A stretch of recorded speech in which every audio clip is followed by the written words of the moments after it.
Nuts. You thought?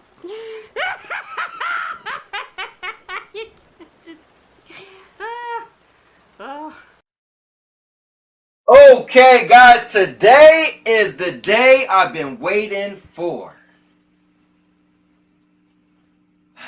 Guys, I've had a lot of guests that you guys are familiar with.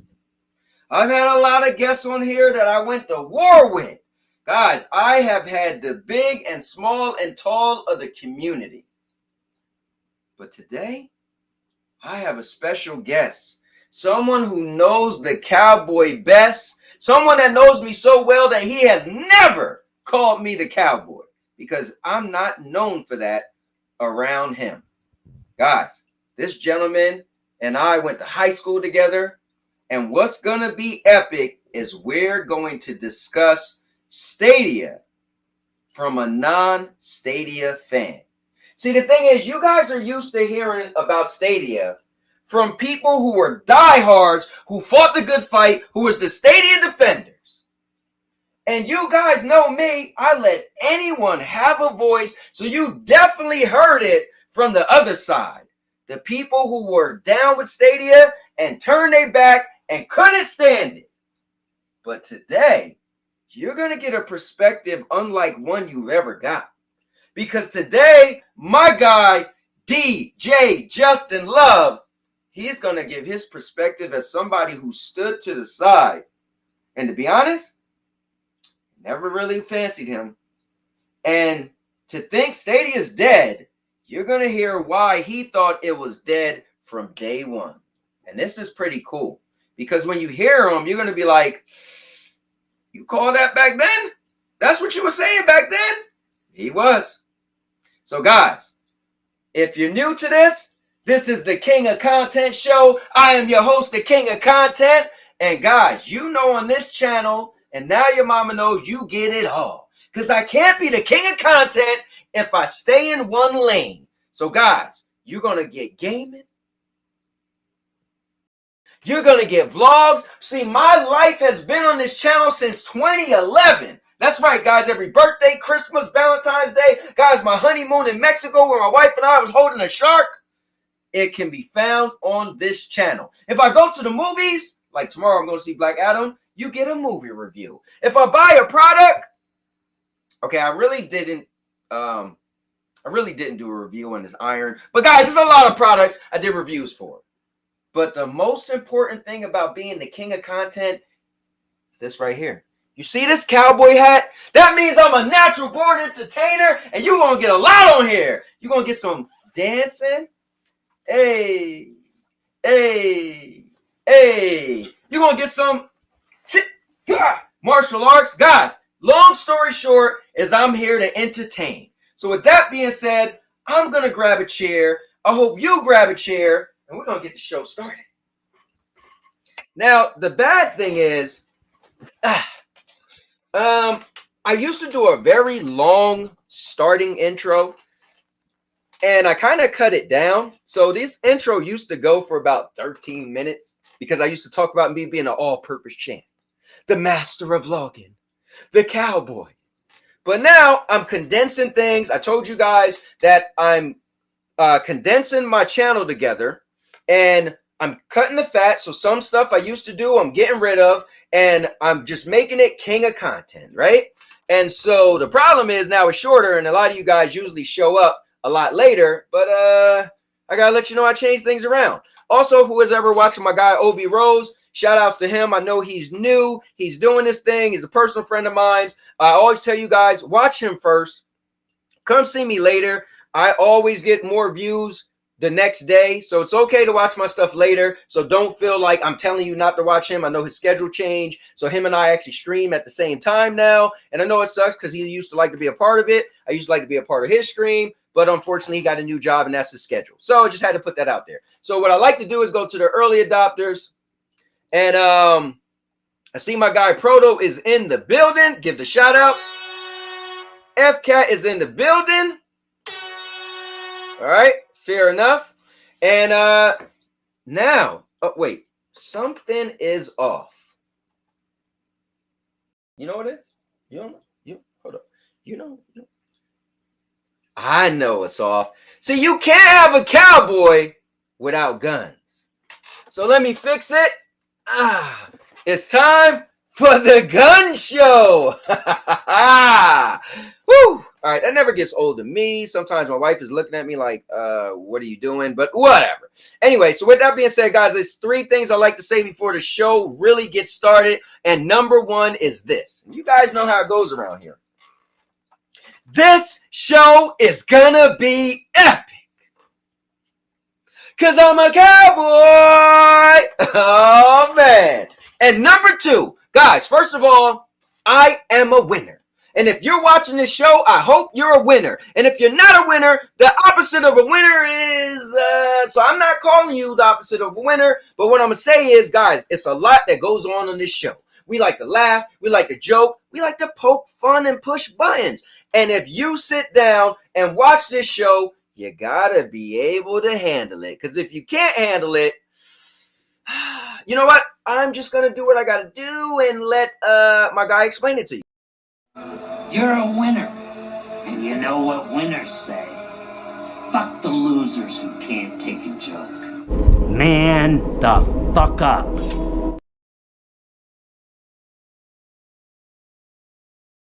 I mean, honestly, I didn't say it. Chucky said it. But long story short, I'm not here to babysit grown men feelings. Okay? So when you sit through this show, because I know a lot of people are like, I can't stand a cowboy. He's such a bad guy. He's always, don't you shut your mouth. All right? Enjoy the show. Sit down. Get your popcorn. It's entertainment purposes. Now, some people say, but I thought you said you keep it real. So how are you going to keep it real as entertainment? Well, it's simple. I like to give you my views and opinions, but keeping it real. As I, sprinkle some entertainment on it. You see, my favorite wrestler, Stone Cold Steve Austin, said this. He said, the best wrestlers are themselves. They just turn up the dial. So I'm still going to be me. But when I put that cowboy hat on, just know my views and opinions or just going to be a little sharp? All right. So with that being said, we got some new people jumping up in the building. So you guys get a chance for me to shout you out. Oh, ISO Motion is in the building. Let's go. Also, ISO, congratulations on you reaching 1K. My man, you are in the monetization club. Matter of fact, guys, we got to clap it up for ISO. Give it up for ISO. Definitely. Give it up for ISO. All right, you're stealing my thunder now. Get you off the screen. But with that said, guys, last thing I'm going to do before the show officially gets started, and I bring on my special guest for the day, is we got to play my epic intro. The intro that was created from blood and steel by none other than Bruce Campbell himself. No, not Ash, but Bruce Campbell from Canada, the greatest guitarist that I know. So with that being said, let's get the show started. And now, your mama knows. Bruce, unleash the baby god dragon!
Cowboy is in the building. Let's see. All right, so let me close this out. You know what? I meant to add a poll. So let me write up a poll real quick. I got a good one for you guys. So my poll today is going to be let's see. Let me go to home to my channel. Guys, I'm about to bring in my special guest, but let's add a poll. All right. So the poll today is going to be this. I'm going to say, honestly, did you think Stadia was going to die? Then I'm going to put honestly. Okay. So if you really thought it was going to die, like whether you was a hater or you was for it, you fell out of touch with it, I want to know. So that's going to be the poll for today. We'll let it run throughout the show. I'm curious to know what you guys are going to say. So here's what's cool, guys. My special guest is none other than DJ Justin Love. And he is a personal friend of mine. See, we went to high school together. We dated sisters. We lived together. Guys, this guy knows so much about me that it's going to be really, really epic hearing from him. And also as we talk about Stadia. So before I bring him in, I just want to spotlight. Proto said, this intro reminds me of how ugly I used to be. Proto, I don't know if your parents told you this, but you're still pretty ugly. Just saying. Yo, Chariot Man Gaming is in the building. And all right, let's do it. So coming out, guys, is none other than my guy. One of my best friends. I call him a brother. The DJ that always hire me when we do weddings. It's so much between me and him, but I'm gonna bring out none other than DJ Justin Love. Let's give it up, man. Yo, what's good? What is good? Bro, are you really here, bro? Are we really doing this? That intro was epic, sir. Thanks, man. I appreciate that. I appreciate the love. You definitely are a brother. He definitely is a brother to me, ladies and gentlemen. 100%, man. Oh 100%. Thank you for having me. I really do appreciate it. Man. This means a lot for me to have you on because a lot of the viewers know I talk about Stadia, right? And so, right. And we know it's dying, or for me, it's dead. It's dead. So whether I know January 18th is the official day, but it's dead, right? So you and I had talks when this thing came out almost 3 years ago. So it's going to be good to get into it because I want people to hear your perspective. So that's going to be pretty cool.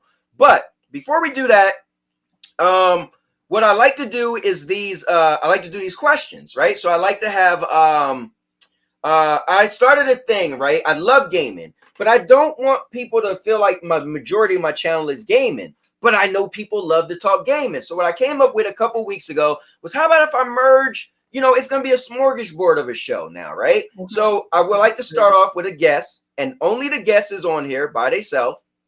And then we each do some non-gaming questions, right? And then we could get into it because you're a PlayStation guy, and it'd be cool to talk gaming as well. But let's get through what we got to get through, our business, and we might not even get to that because you showed me a list of things you want to go over it when it concerns Stadia, and I was like, well, I hope you didn't look.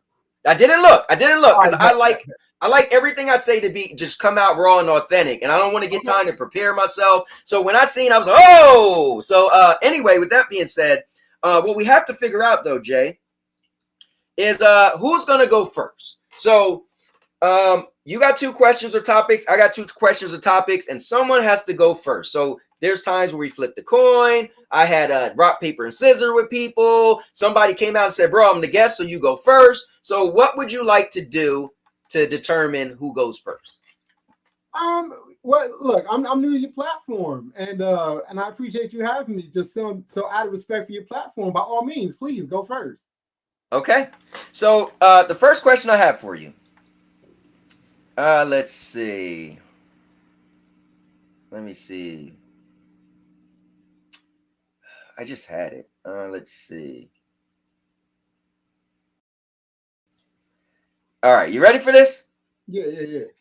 You have the chance to meet someone with whom you can have the most satisfying love imaginable, the stuff of dreams. Sadly, you know that in 6 months the person will die, knowing the pain that will follow. Would you still want to meet the person and fall in love?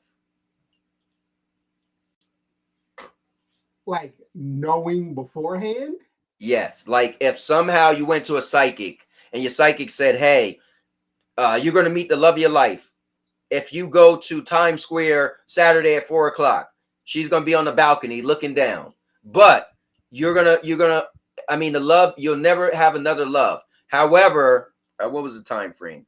However, in 6 months, she's going to die. Would you still want to go through with it? So basically what you're asking me is I could have the most wonderful 6 months of my life. Of your life. And then have the most tragic thing happen to me at the end of those 6 months. Yep. And I know this is going to happen. And you know this is going to happen. Wow. Yeah. What did you do? Dust off that book? Yes, I did. That's how we know each other. Hey, don't be giving up my secrets, bro. I got people thinking I'm coming up with this stuff on the fly, man. What you doing, bro? Hey, hold on.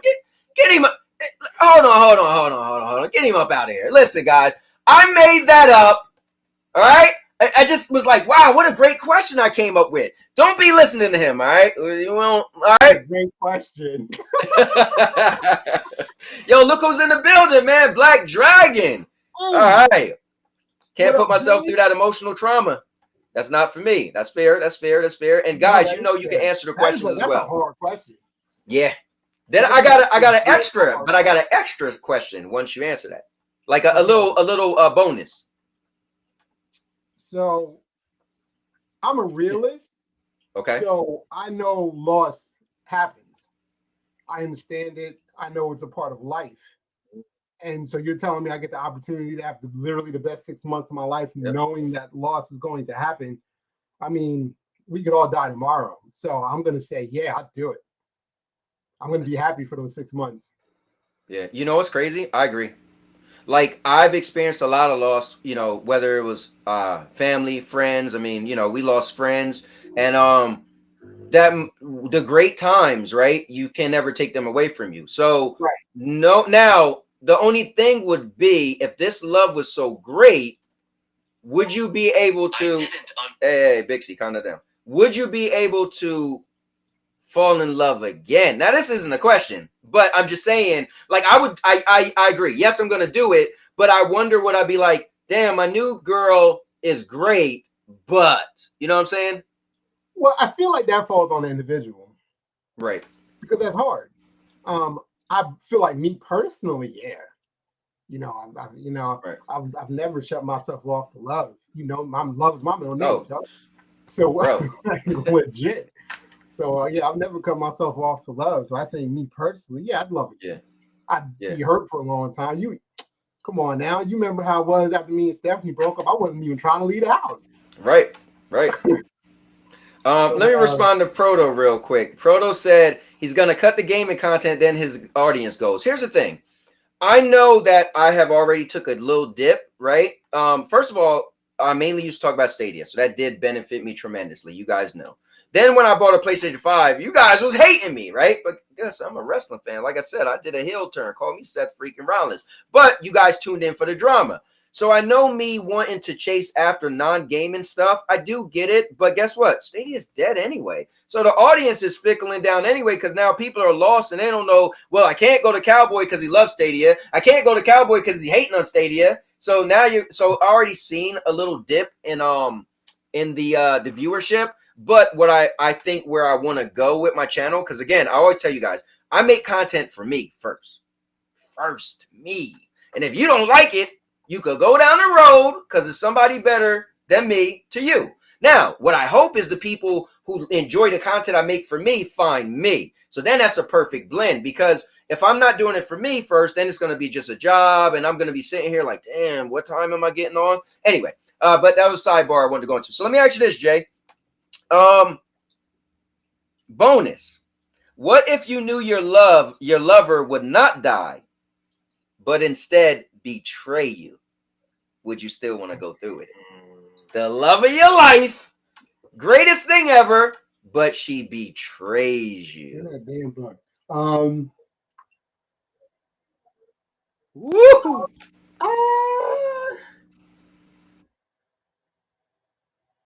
I mean, it's gonna be a great 6 months.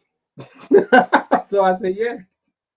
You know what? So regardless of the ending, that 6 months still was amazing. So Yeah. I'm like you. Why lose it? You know? Yeah.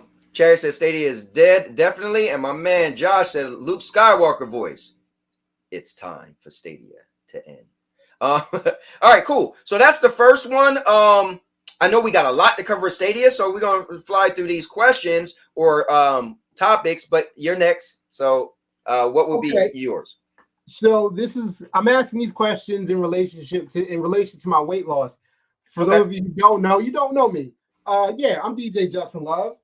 When I started out DJing, I was over 400 pounds. I was 400 and, well, at my highest, I was 465 pounds. That is obviously not the case anymore. Oh yeah, things have changed. I'm down to like 225 now, chilling. So my question is, and I experienced some new things after losing that weight. So my question for you is, have you ever, and I'm sure you have, and it was a new experience for me. Have you ever been mentally tired? Like where you're pushing yourself so hard, you're doing so much, and you do a lot, sir, where you're just mentally done. I got to a point where I was working 5 days a week and DJing on Saturday and Sunday. I probably did that for almost 2 months straight. And for me, it was this great experience because it was something I was capable of now, when before I wasn't. Mm-hmm. But then I got snippy. I got snappy at people. I'm coming at my girl sideways. Like my brain just hurts every day. Like I became this mean person. And I realized I was just mentally tired. So like what's that like for you? Like, have you ever been mentally tired? Yeah, this is great. But let me ask you this. One thing I didn't ask you, is it okay if people ask you questions? I always ask that. So guys, you could definitely ask DJ Justin Love questions. Please. Make sure you put the Q or the word question. You guys know how to go. Let me ask you this. Is it okay if I show you pictures? By all means, please do. Okay. All right. Guys, so check it out, man. This is DJ Justin Love. Check it out. Yeah, legit before and after. Dig it. Yeah, check it out. All right. Look at him, right? Cute face. Full body. Now I'm right. There you go. Still got the smile. Sir. Guys, that's epic. Check it out. Here's a whole full let's see. Here we go. I snuck and went on your Facebook, and I want to pull up the whole. I wish you had like a picture with the whole thing. But there you go. Check him out right there. And you kind of inspired Josh. Know a friend of ours, Big Mike. You inspired Big Mike because he was thinking about getting a surgery. He just never did it yet. Right. But yeah, man, good stuff to you, definitely, man. And Eugene said, "Is revenge an option on the table?" And let's see. Josh did say something funny too. He said, something like, if she betrays you, let me see. If she betrays you, I know the feeling. Hold up. No, where was Josh? Josh is something. He was like, duh. You guys are killing me, man. Hilarious. Anyway, let's get into the first question. Oh, yeah. Wait, before I get to the first question, let me explain my story. Which is cool, man. You was around for so much of my life. You met all three of my wives. What my mental draining moment was when I got married to my second wife. I was still the party guy. I was still outgoing. I wanted to still be me. And she was the opposite of me. She was very quiet. I mean, she used to go out and party, but she left early to go home. You remember the whole story, song and dance. I think what's cool, what I've been doing with this new segment, is that people get to learn some extra stuff about me because it's non-gaming. So I like when you guys come on and come up with topics, and then I kind of share. So, but a lot of you guys was able to see a lot of my life on my YouTube channel anyway, but these are pre-2011. So this is stuff you guys don't know about. So anyway, yeah, my second wife, man, when I married her, I was very depressed. Some of the most depressed times in my life because I was with her, but I've realized I didn't want to be with her. I realized she was, on paper, she was everything I wanted, but I wasn't in my life where I wanted to settle down and be kind of on her level, where she was more mature. She was more stable. She was more steady. I came from a broken home. She didn't. So I admired her for everything that I wasn't, but I wasn't ready to be the person she was or follow that trend. So I remember Halloween is my favorite holiday, right? And I took my kids out trick-or-treating every single Halloween. And that first year of my marriage, I sat in my game room and I didn't even take my kids trick-or-treating. I was mentally done. Like I just was very depressed, and I just wanted to kind of stay to myself a lot. And so the only time I felt cool was when I actually went out clubbing and dancing, and I didn't want the night to end. And I would go to the diner, and people were like, "Bro, didn't your wife leave like an hour ago?" Yeah, she got to get up for work early in the morning. But I'm. Oh no! I remember one night we met. We went to bed. We went to the club. We went to bed. The diners like 3 a.m. You know how we did. Yeah. And we was like, and I asked you straight up, your wife cool with all this? You was like, oh yeah, she don't care. I'll be out doing whatever. I'm like, all right. and that's the thing. She was cool, but I think I'm glad she was, because it allowed me to not fully, like, I don't know what I would have did, but I got a chance to escape at certain moments, you know, because video games at home was cool, but that was my outlet, because I was in my head, I was like, man, I don't want to be with her anymore. But I didn't want to be the bad guy because she had such a big family. And I didn't want to be like, man, I came into her life. I was her third boyfriend ever. I wanted to do right by her and her family. And I felt like I didn't want to be the bad guy. And so I literally was in my own depression because of it. So, hey, Doug. Oh, and just for those in the chat, when you hear me call him Doug, that's because that's what I know him as. Yes. And I said this. I said, yes. There was a guy on here named Rudigs last week, and he said he's from Canada and he raps sometimes. And he said, "You ever been rapping?" I said, "Bro, I used to freestyle, but my friends," I said, "if you hear my friends, they don't call me cowboy. They'll be like, what? They call me either Dub, A double." So they was like, "Really?" I was like, "Yeah." So it's cool that you said that because you guys will hear him, and I still, I still when I see my guys, I still call them they stuff too. So that's how it goes. But yeah, he said, if she betrays you, then you find another one. Duh, Chucky style. Definitely. All right. So Josh actually has a question for you. So let's get to that, and then we'll go to the last two questions. So Josh said, oh, you already answered it. How tall are you? Yeah. So I did hear you answered him. Okay. So say it again. I got the chat up over here too. Okay. Cool. Yeah, that's dope. Let me see. And you said you're 6 what? 6 foot. 6 foot. Okay, gotcha. Okay. And let me see. Hey, Black Dragon, I gotta have you on here too, man. Let me know. Let's set something up. Like that. I love everybody in the community. You guys know this, obviously, but to have some of my friends to see where I'm at now and be a part of this is kind of cool. Let me see. Party Boy Cowboy, who ironically does not drink. I know. Ask Jay. Jay would be like, no, we tried to sneak this boy drink. Let him drink a lick. Now, here's the funny thing. I was always a lightweight anyway, but after my surgery, I can't touch the liquor now. I'll be laid out. You'll pour me in a mop bucket and dragging me out the club. I'm done. And the funny thing is, Jay could tell you, me and Jay, we was the party starters. We went out. Yo, it'd be dead. We walk out on the dance floor like, yo, what's up? And people would be like, what does Anthony drink? It's like, man, he don't even drink. But I was just, anyway, so. For the Catman dude back in the day, I used to go to the club with $10, $8 to get in, $2 to buy a bottle of water, and that's all I needed for the whole night. That's it. Yo, Sanchez, what's going on? I went first, you went, so it's my turn next. All right, so here we go. I want to hit you with one. This is going to be deep, and I want to know what you're going to say. If you knew a way to use your estate following your death to greatly benefit humanity, would you do it and leave only a minimal amount to your family?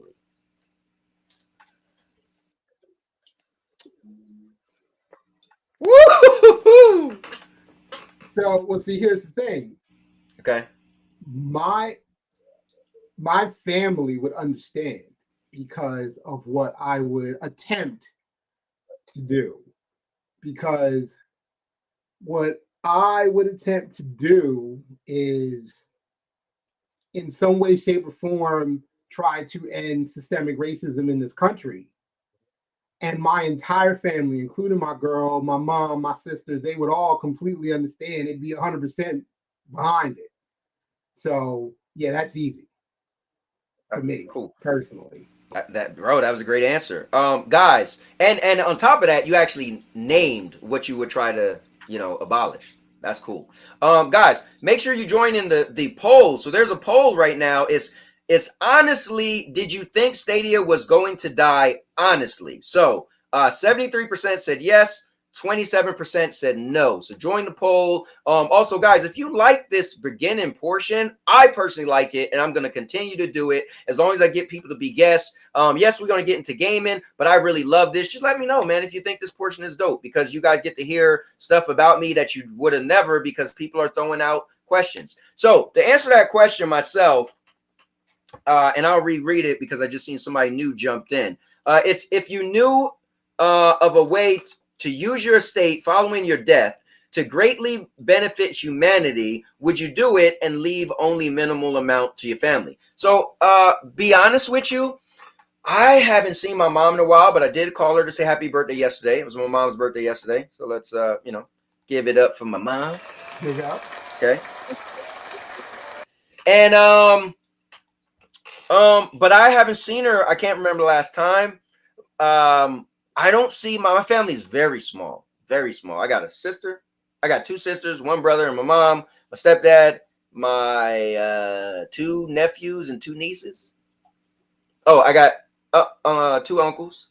and they got some kids, and that's probably it. So, long story short, I feel like for me, it would be better served for me to use my estate to benefit humanity and my family not get much, because let's be honest, I don't really see them or talk to them that much and now anyway. And it'd be so weird if I died and all of a sudden they're getting all this stuff when we wasn't really that close. It would be kind of like, that wouldn't even be realistic. So yeah, I definitely would, shortcut my family to benefit humanity. Now, what, Justin had to go that extra mile and add that question ain't asked you that, bro. But that was great. You did. Man, if I could some way figure out the knock off cancer, man.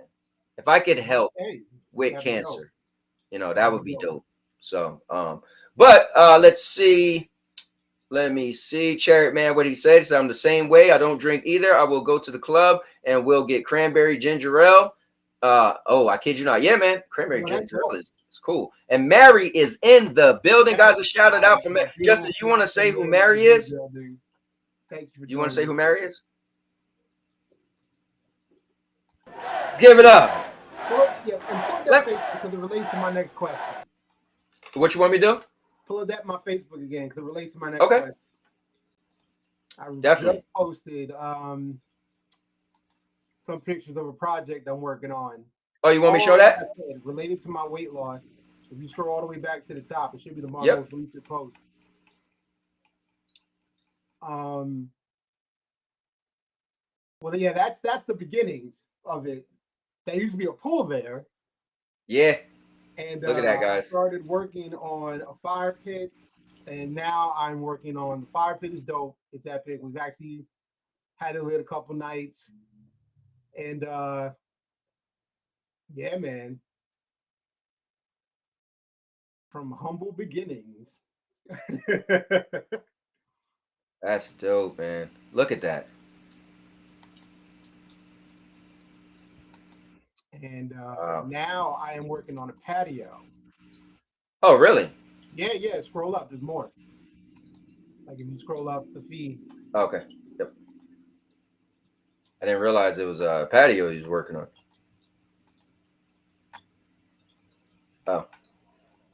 Oh yeah, we didn't see these. We didn't see oh, I get it, because this is going to be the layout for the patio. Yep. That's dope. Look at that. Wow. Yeah, man. So my question to you is, like, and this is the type of stuff that I'm capable of after losing all that weight. Like, I'm actually able to, I literally come home on my break, which I have like 4 hours between I'm a school bus driver. I have 4 hours between my morning run and my afternoon run. And this is what I'm doing on my breaks. I'm laying paper.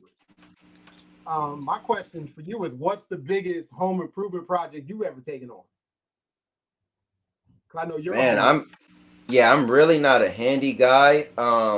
Let me think. Thank you, Jerry. I'm not gonna lie. I'm more of pay somebody to do something. I feel you. But let me think. Like when I first bought this house, it was 13 things got flagged before I got to get my CO what is the term? Occupancy of certificate of CO, certificate of occupancy. So a bunch of things had to be fixed, and my next door neighbor helped me fix all 13, but they were kind of minor.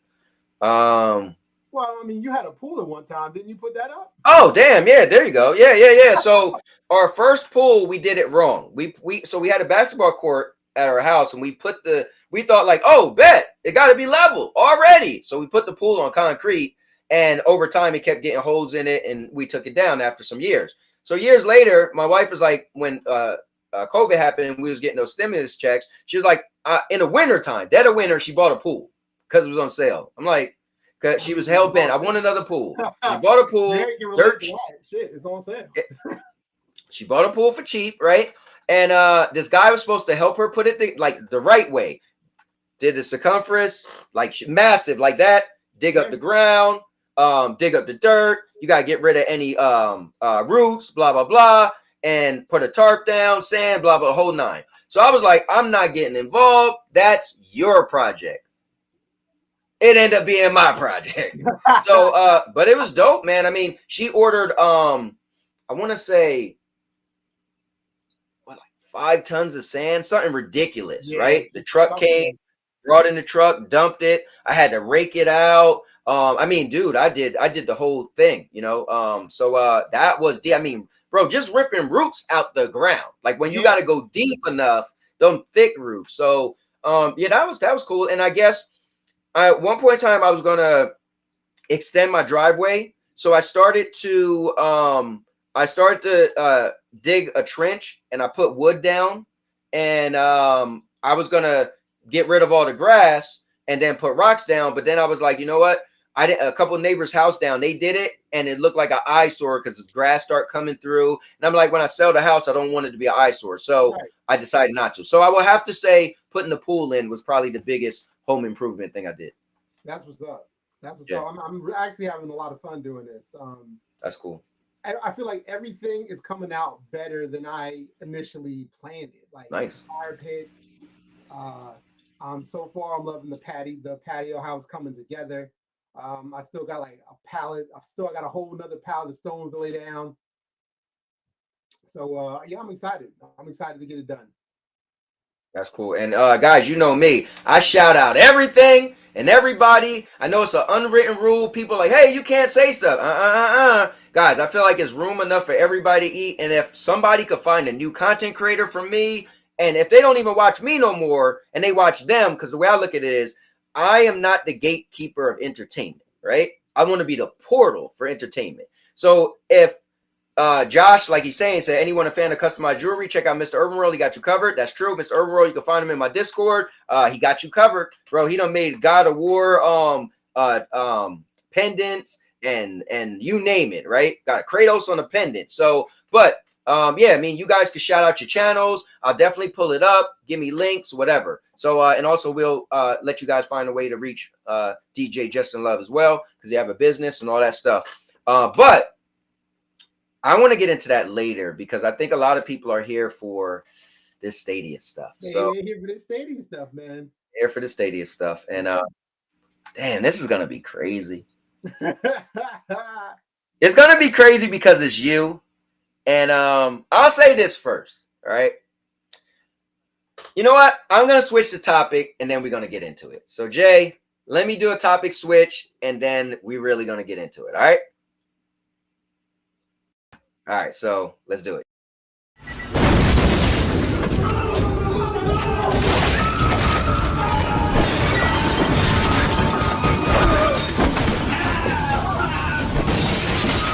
Topic switch. So hear me out.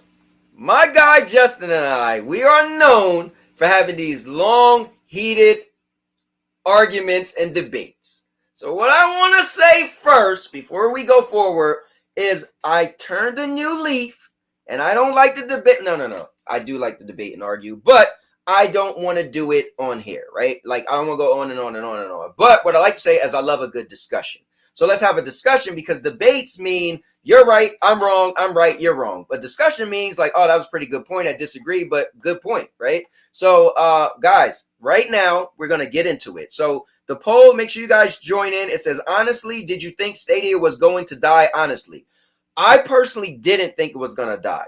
I thought they was going to get their act together the end of next year, because the low change porting became a thing. I thought that was going to help them get more AAA games.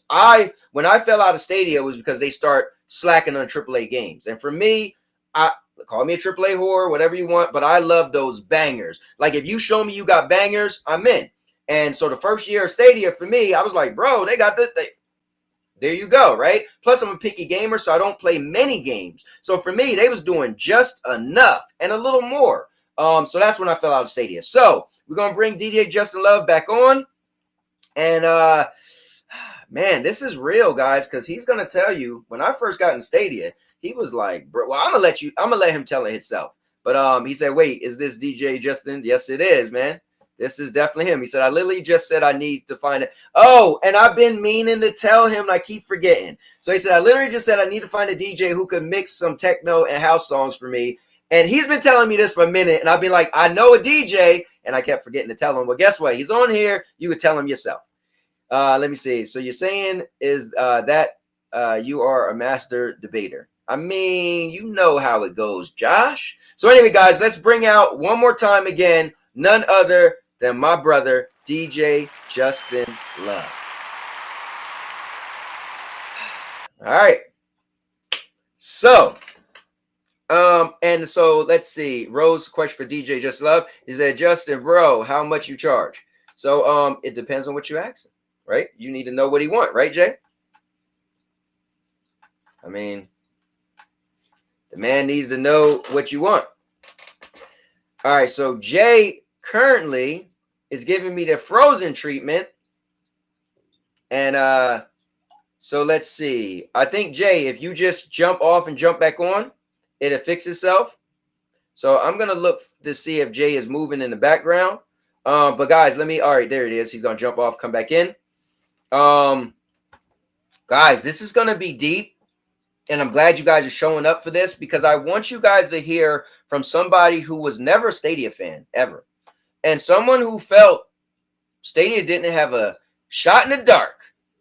So let's bring on DJ Justin Love and let's get into it.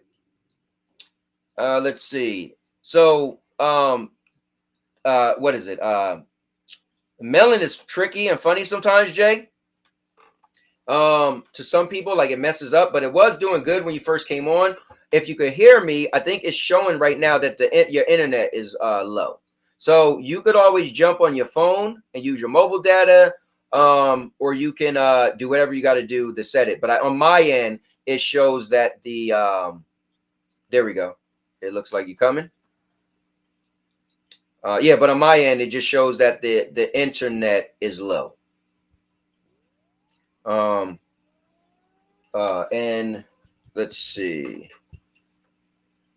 I'm looking at this poll again. Honestly, do you think Stadia was going to die? Honestly. 67% says yes, you guys, man, and 33% says no. Let me see. Melon is actually melons, yo. Oh man, StreamYard. Yo, honestly, I will say this: when I recommend stuff to people, StreamYard is a little more polished, but I've been using Melon for a while, and I personally like it more after using it. Like it works for me all the time. And I will say this, I kind of like having the little sounds it has. Yes, I know I could get a soundboard. Like Josh got an epic soundboard. He got all the themes and sayings that you could find. But I personally, okay, there you go. There you go. Yeah. But I personally like Melon. I do. I think you muted though.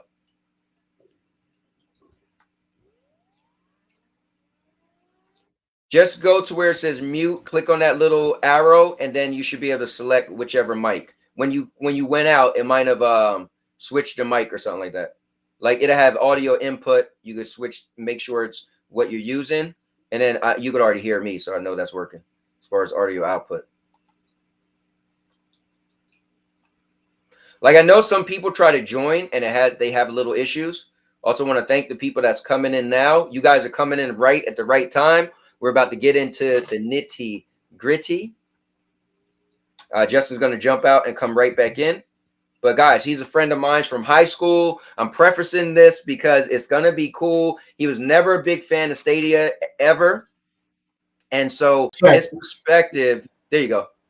All right, cool. So his perspective is going to be deep. So first things first, me and Justin met each other through high school. We've been gamers. Our love for each other was definitely because of gaming. We've both loved gaming. And we just was like, we became close friends. I moved in, we both lived together at the same time. We dated sisters. There was a point in time where I moved out of my grandma's house and I was living in that Justin house for a little bit with his mom. So that was cool. So I'm bringing this up so you guys know he knows me in and out, right? So I say that to say this. Stadia came out or was announced. And I start talking about, hey, it's this new thing. It's made by Google. Google's a big company. And I just want to preface this with, I never at any point at all during him loving Stadia, me not feeling it, came at a place of hate. I always came at it at a place from market trends, knowing Google as a company, and just what I saw the possibilities of. And I got to give you credit, logistics, because Exactly. one of your biggest things was logistics. So I started talking about this new thing, Stadia, and and we got a chat. A bunch of us, we all play Destiny. We got a Destiny chat, and so I would talk about this thing, Stadia, and everybody was like, "What?" And I'm trying to explain it, and I don't really know it either. But I'm like, I'm gonna give it a shot. It's $130, and they're saying that you don't have to pay for upgrades. So whenever they upgrade, and again, no one knew when the PlayStation 5 was even coming out, right? And had PlayStation 5 came out before Stadia, I would never try Stadia. I'd have been like, well, I got my next gen console, but I was like, well, they said there's gonna be no downloading. Like, that sounds crazy. How is that possible? So I said, look, and I'm an early adopter. Justin know me. I got a folding phone. I mean, listen, he had that first folding phone. Exactly. So I'm an early adopter. So I say that to say this: the thing came out, and there was a bunch of videos saying how trash it was. It didn't work. I was making my videos, and my friends were like, bro, I done seen like 80 videos. This thing is garbage. I'm like, bro, I'm a streamer. Watch my stuff.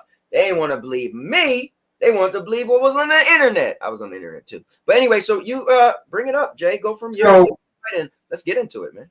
Like you said earlier, I did send you a list of some stuff I want to talk about, so I'm going to be going off of that. You didn't look at it, and I actually appreciate that because I will get some of your honest feedback. Yeah. Some other stuff I wanted to bring up, just Google as a company. Google as a company has been around for a while, but they started off as just a search engine. And over time, they built themselves up into this like massive company. The issue with Google is they have money to burn. They have money to burn, and they like doing experimental shit. They have no problem doing experimental shit. Perfect example, Google Glass. Google Glass came out. It was fire. Everybody was talking about it. You literally walk around with these glasses on. You got a heads-up display. It's like some shit from the future. You feel like you're in the fucking Jetsons. So Google Glass comes around, but no one's feeling the fact that you have an always-on camera attached to your face. Like, we live in a surveillance country. Like, there's cameras everywhere. You can't escape it. So, like, people felt some type of way about that. So when Google Glass basically failed, Google was like, oh, nope, done with that. We'll let it go. So that was one of my original gripes with the whole deal, was that Google's going to put something out, and if it doesn't work for them, they'll drop that shit like a hot potato with no fucks given. Oh, this doesn't, like I said, they got money to burn. They were like, oh, this didn't work. Bye. We didn't reach our marketing goals. We didn't reach our plateaus. No, bye. They'll cut it off like a dead limb. And unfortunately, that's where Stadia went. I don't know if you have, like, I'm gonna go through everything. That's one of the first things on my list. I'm gonna go through everything, and then I want to hear what you have to say regarding that. Definitely. So it's crazy because you pretty much nailed it, right? So me, I was never into behind the scenes. The most behind the scenes of my entertainment in my life was wrestling, right? Oh, behind the scenes. But gaming, I didn't know who was the head of Microsoft. I didn't know Phil Spencer. And when people was like Phil Spencer and Phil, damn, I just did it. Phil Spencer and Phil Harrison. I didn't know which one was the head of Microsoft and which one was the head of Stadia. I was getting them mixed up. So I never knew about the Google graveyard. I never put all that into it. So people try to explain to me, and I'm like, what the hell does that mean? Bro, it's gaming. It makes sense. Now, I was like, if it fails, whatever, is only $130. But when I got it and it was working, I was like, bro, this is dope. I mean, at the end of the day, my first game I ever bought was Guild. And I was like, okay, I'm going to buy a game on this thing. Then what happens? How is it no down? Like, I'm trying to understand this. And when I purchase, it popped on the screen and says play. I was like, bro. I mean, that's dope. I can easily admit that. That is dope. Right. That is dope. And like I said, it never came from a place of hate. I always thought, and I'm not going to go through these in any particular order, there is a future for cloud gaming. I 100% believe there's a future for cloud gaming. Are we there yet? No, I don't agree. I don't think we are. And we've had this conversation. I feel it comes down to infrastructure. Period, point blank. Now, and you've made this counterpoint. I play Destiny. Destiny requires the internet. Right. Now, if my internet's running slow or something's happening on their end, does Destiny work 100% of the time? No, it does not. I will go as far as to say Destiny probably works. If I had to put a number on it, I would say 93% of the time. Yeah. Between outages, between waiting in a queue to get into the game every time they put up some new content, it takes forever to get into the game. So like nothing's perfect. Right. Nothing's 100%. And I did give Stadia an honest try. I gave it an honest try. I have high end. Let's not get there yet, because that was down the road. Yeah, that was down the road. Yeah, but that was another one of my points. I felt like the world isn't ready for that yet. Yep. You know, once we reach a place where internet is treated more like a utility, because it's not even treated like a utility, it's treated like a commodity, especially in the United States. You know, it's treated like, oh, you don't have internet, woe is you, you know, whatever. Where it's not treated like electricity or water or whatever, which we need. That's the point we need to get to. Once the internet's treated like that, then we will be in a better state. Yeah, once it's a necessity. Yeah. Well, COVID, I think, definitely helped a lot because so many more people are working from home like never before, right? So that's pretty cool. But yeah, to go back to it, so I think we always bumped heads because a lot of people was hating, but your logistics, that's why I said logistics was cool. You always said, listen, at the end of the day, internet isn't everywhere. And not to be selfish, but I felt like, well, I got internet and it works great for me, right? And my counter was like, well, we both love Destiny. Destiny is one of my most played games in my life, but it's an internet only game. And so if I don't got internet, then my favorite game I can't play. So I was always like, so your gripe for cloud gaming was weird because it was like it was indicative of internet. But you were saying, you know, if I go somewhere that internet is bad, then you know you're kind of screwed. But if you had, let's say, a console or PC, you could download that game and play offline. Not Destiny, of course, but you know. So I get that you was like, listen, if I go on vacation, I could play something non-internet, right? And I'm good, but you always need internet. And I get that, you know. But what was cool was when Stadia allowed you to play on mobile data. Then I was like, yo, that's a game changer.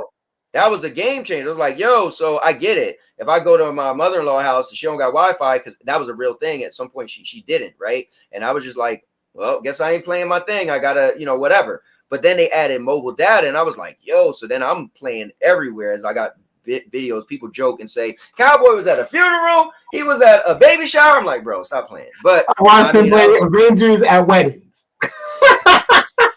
That was a real thing. That was a real thing. So yeah, so we got through that part a little bit. So go on down the list. So Stadia as a platform, I wanted it to work. Did you really, bro? I wanted it to work because did you really? No, because hear me out. I am a true fan of innovation. I feel like with innovation, without innovation, nothing changes. Things get stagnant. Perfect example, wrestling run by Vince McMahon. I stopped watching wrestling until 2 nights ago when everybody I love started to come back when Triple H took over. Good Brothers, Braun Strowman, Bray Wyatt, like all my favorites started coming back. I'm like, oh, babe, we got to start watching wrestling again. Yeah, like I'm truly psyched right now. So like without innovation, things go stagnant. So yes, I truly wanted Stadia to work. So, and I have to bring up this next point for me personally. Okay. I tried it. You said just try it. I truly tried it. I have $1,000 Chromebook, high-end internet. They gave you Stadia, a couple months of Stadia for free, right? Yeah. Yeah, that's. I was able to literally pick up my PS4 controller, link it to my Chromebook. I tried playing Destiny on it. Full internet, no issues, and it was like playing Destiny on ice. For me personally, I would sit here, try to move one direction, it wouldn't take my input right away. It was just laggy for me. It just didn't work for me. And mind you, I tried it for like those 3 months. Mm-hmm. And the one thing that was cool was the whole how everything migrated. So it was cool that I could do something on my PlayStation, and it was right there on Stadia. That was dope. But as far as the gameplay experience for me, it just didn't hit. Like I just didn't feel it. Yeah. So as a platform, like I said, I'm a fan of innovation, and I never came from a place from here. I wanted it to work so bad. Now, here's my issue with that. The issue with Stadia as a platform, and this is if you're watching trends, if you're watching the world, if you're watching how things are moving, right? Everything is going subscription based. Look at Game Pass. Microsoft is giving you games day one, $15 a month. That's it. I promise you, I give it within the next 3 to 5 years, video games are going to go the way of cable. Where you won't walk into a GameStop, you won't walk into your local video game store and buy a video game. You'll have your Game Passes and your PlayStation Premium and whatever service Nintendo comes up with, and you will only be playing games either over a cloud or via some form of download. There will no longer be a video game store, like, period. It'll get to the point, because even Sony has what's the word I want to use? Like, even Sony has finally bent and started putting games on PC. God of War, Spider-Man, Horizon Zero Dawn. These games, you can play them on PC now. Soon, the PS9 will be a service that you pay for when you play on your computer. Because why? Because we know this because we both worked at GameStop / Electronics Boutique. Remember those days? Yes, sir. Back when we used to tell people, these video game companies take a loss on the console. And how about that was back when you could buy a PC game on disc? Facts. So you PlayStation, Microsoft, Nintendo, they take an L on the console. They're usually creating consoles for 3 to 5 years before they become profitable. So they turns out they eat that cost. Why eat that cost when I could just come up with a subscription service, constant flow of income, no loss on a console. People are constantly just every month I get money, and I didn't lose anything on a console. You buy a high-end PC or even your phone nowadays, because phones are ridiculous, like capable of ridiculous shit, and you're streaming it over the cloud. That's the vision. That's the track. That's where we're headed. And I'll keep it real. I'm old school. When video games go that route, I'm out. Yeah. So what's I cool still for me? I still have Dreamcast and Saturn games. I have a PS3 still hooked up to my 4K flat screen. I will be playing Asura's Wrath on PlayStation. Well, what's deep is that Asura's Wrath is on the PlayStation Plus Premium. Yep. It's one of their cloud games. It sure is. So here's a question for you. Will Steam be forced to offer subscriptions because of the likes of Game Pass, etc.? So Steam is for PC. I think Steam will be one of the last holdouts. Because you buy a game through Steam, you download it to your computer. Some of these games are offline. Not every game requires the internet. I think digital is going to definitely become a permanent thing. Like, I've adopted digital a long time ago. It was funny. I got lucky and got an invite to buy a PS5 on day one. And for me, it's funny. It came down to cost. Do I have $400? Do I have $500? Well, at that moment, I had $400, and I was having a hard time at first. But then I thought about my PS4. I own 4 physical PS4 games. I've been buying digital for a minute now. So as soon as I thought about that, I was like, oh yeah, I'm getting the digital. Screw it. And see, that was crazy because I remember when digital was a thing, and I was the early adopter, and people was looking at me like I was crazy, bro. I remember you, our friend Eugene. He said, "What's gonna happen if Sony go out of business?" And then what's going? I said, "Bro, if Sony go out of business, then we got bigger problems." Like, all right, For real. but yeah, I mean, it's deep. Now, here's the thing: the only thing with subscription services, it was said, and they go up and down. That now they did recently said, on Game Pass, they just I think last week they showed that Game Pass made like $2 million or whatever, 2 billion, whatever the number was, right? But I think they said that they do take a loss because one, they're putting day and date games. This is why Sony said for them they won't do it just yet because the quality of their games they feel have to lose because they spend so much money on making these games. They're just paying a monthly fee. They can't recoup, right? The number, I forget the game, and I'm mad that I don't remember right now because they normally don't divulge this information. But Sony literally just put it out recently how much they paid to get a game put on Plus, and I think it was somewhere in the area of like $3.5 million just to say, hey, we want your game on PlayStation Plus. They paid a company that makes the game $3.5 million for the game on Plus. So yeah, you're absolutely right. They take an L on those like Plus games. So I can see how Microsoft and Game Pass, they're taking L's putting these day and day games out on their service. Their thing is the long game. They want to give you so much value that they hope so many people are going to migrate over. That's their thing. They're the long because they have the money to burn. And bringing it back to Stadia. So that's what I thought Google was going to do. I figured Google got the money. This got to be like a write-off for them. So I figure at the end of the day, they're just going to keep losing, but to gain once cloud gaming gets popular. But I think you were more accurate when Google's like, yo, if they don't do so good in the beginning, then we done. So, but I don't know where you got on the list, but I want to at some point soon bring up SG&E when Stadia Games and Entertainment closed because it was cool when we talked at the wedding. And I was like, you know, what's crazy is what I think now is that hindsight, I think when Stadia Games and Entertainment, Google said we're shutting down making our own games. They probably want to exit. They probably was like, yo, see, guys, this is how much he wasn't in the Stadia. He was probably like, what the hell is this?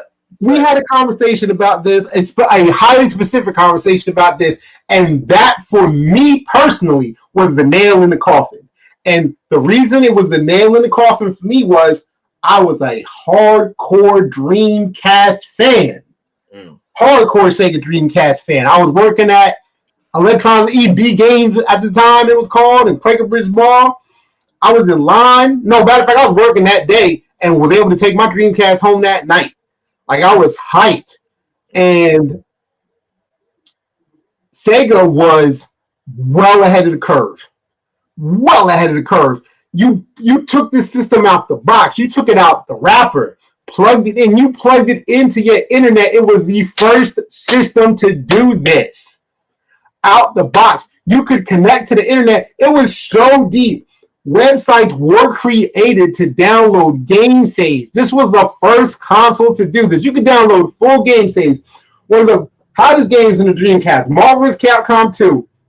You can sit there and grind that game out, play it, unlock every character, or download a complete save with every character already unlocked.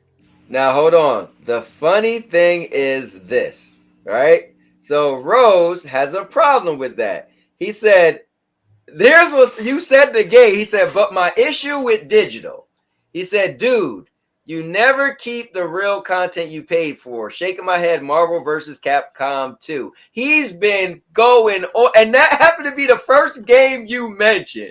That's how popular that game was. Bro, he did a whole live stream going on and on. I'm like, bro, how much? Like, he's like, I still should get my money back. I'm like, you got the game and got to play and enjoy it. Like, you want them to pay you for that game for the rest of your life? Like, you would. But anyway, that was his gripe about digital. Hey, look, I'll keep it real. There's games that exist that I've easily paid 4 or 5 times for. Perfect example, Castlevania Symphony of the Night. I think I paid for that game 5 times in my lifetime, and I'll probably do it again. But so yeah, back to the Dreamcast. Right. It was revolutionary for what it was. Like, I remember Soul Calibur. Soul Calibur 1 came out in the arcades on basic PlayStation hardware. They ported it over to the Dreamcast, and it was a completely different game. Like, you were like, what is this? Like, you had no idea. So then, fast forward to the end of the Dreamcast life cycle when Sega said, unfortunately, we will no longer support this system. And I was like, oh, but other people make games for it. It'll last the test of time. People will support this console. Nope. Dead. As soon as that came out, everyone dropped. So when you say it like that, it's kind of hard. If you ain't gonna support your platform, what we look like? Well, exactly, and that for me, that was the nail in the coffin for Stadia. When Google came out and said, unfortunately, we are no longer going to be supporting our concept. I'll call it, because it's not a console. We're no longer going to be supporting our concept. We're not going to be making games for it. I was like, they done.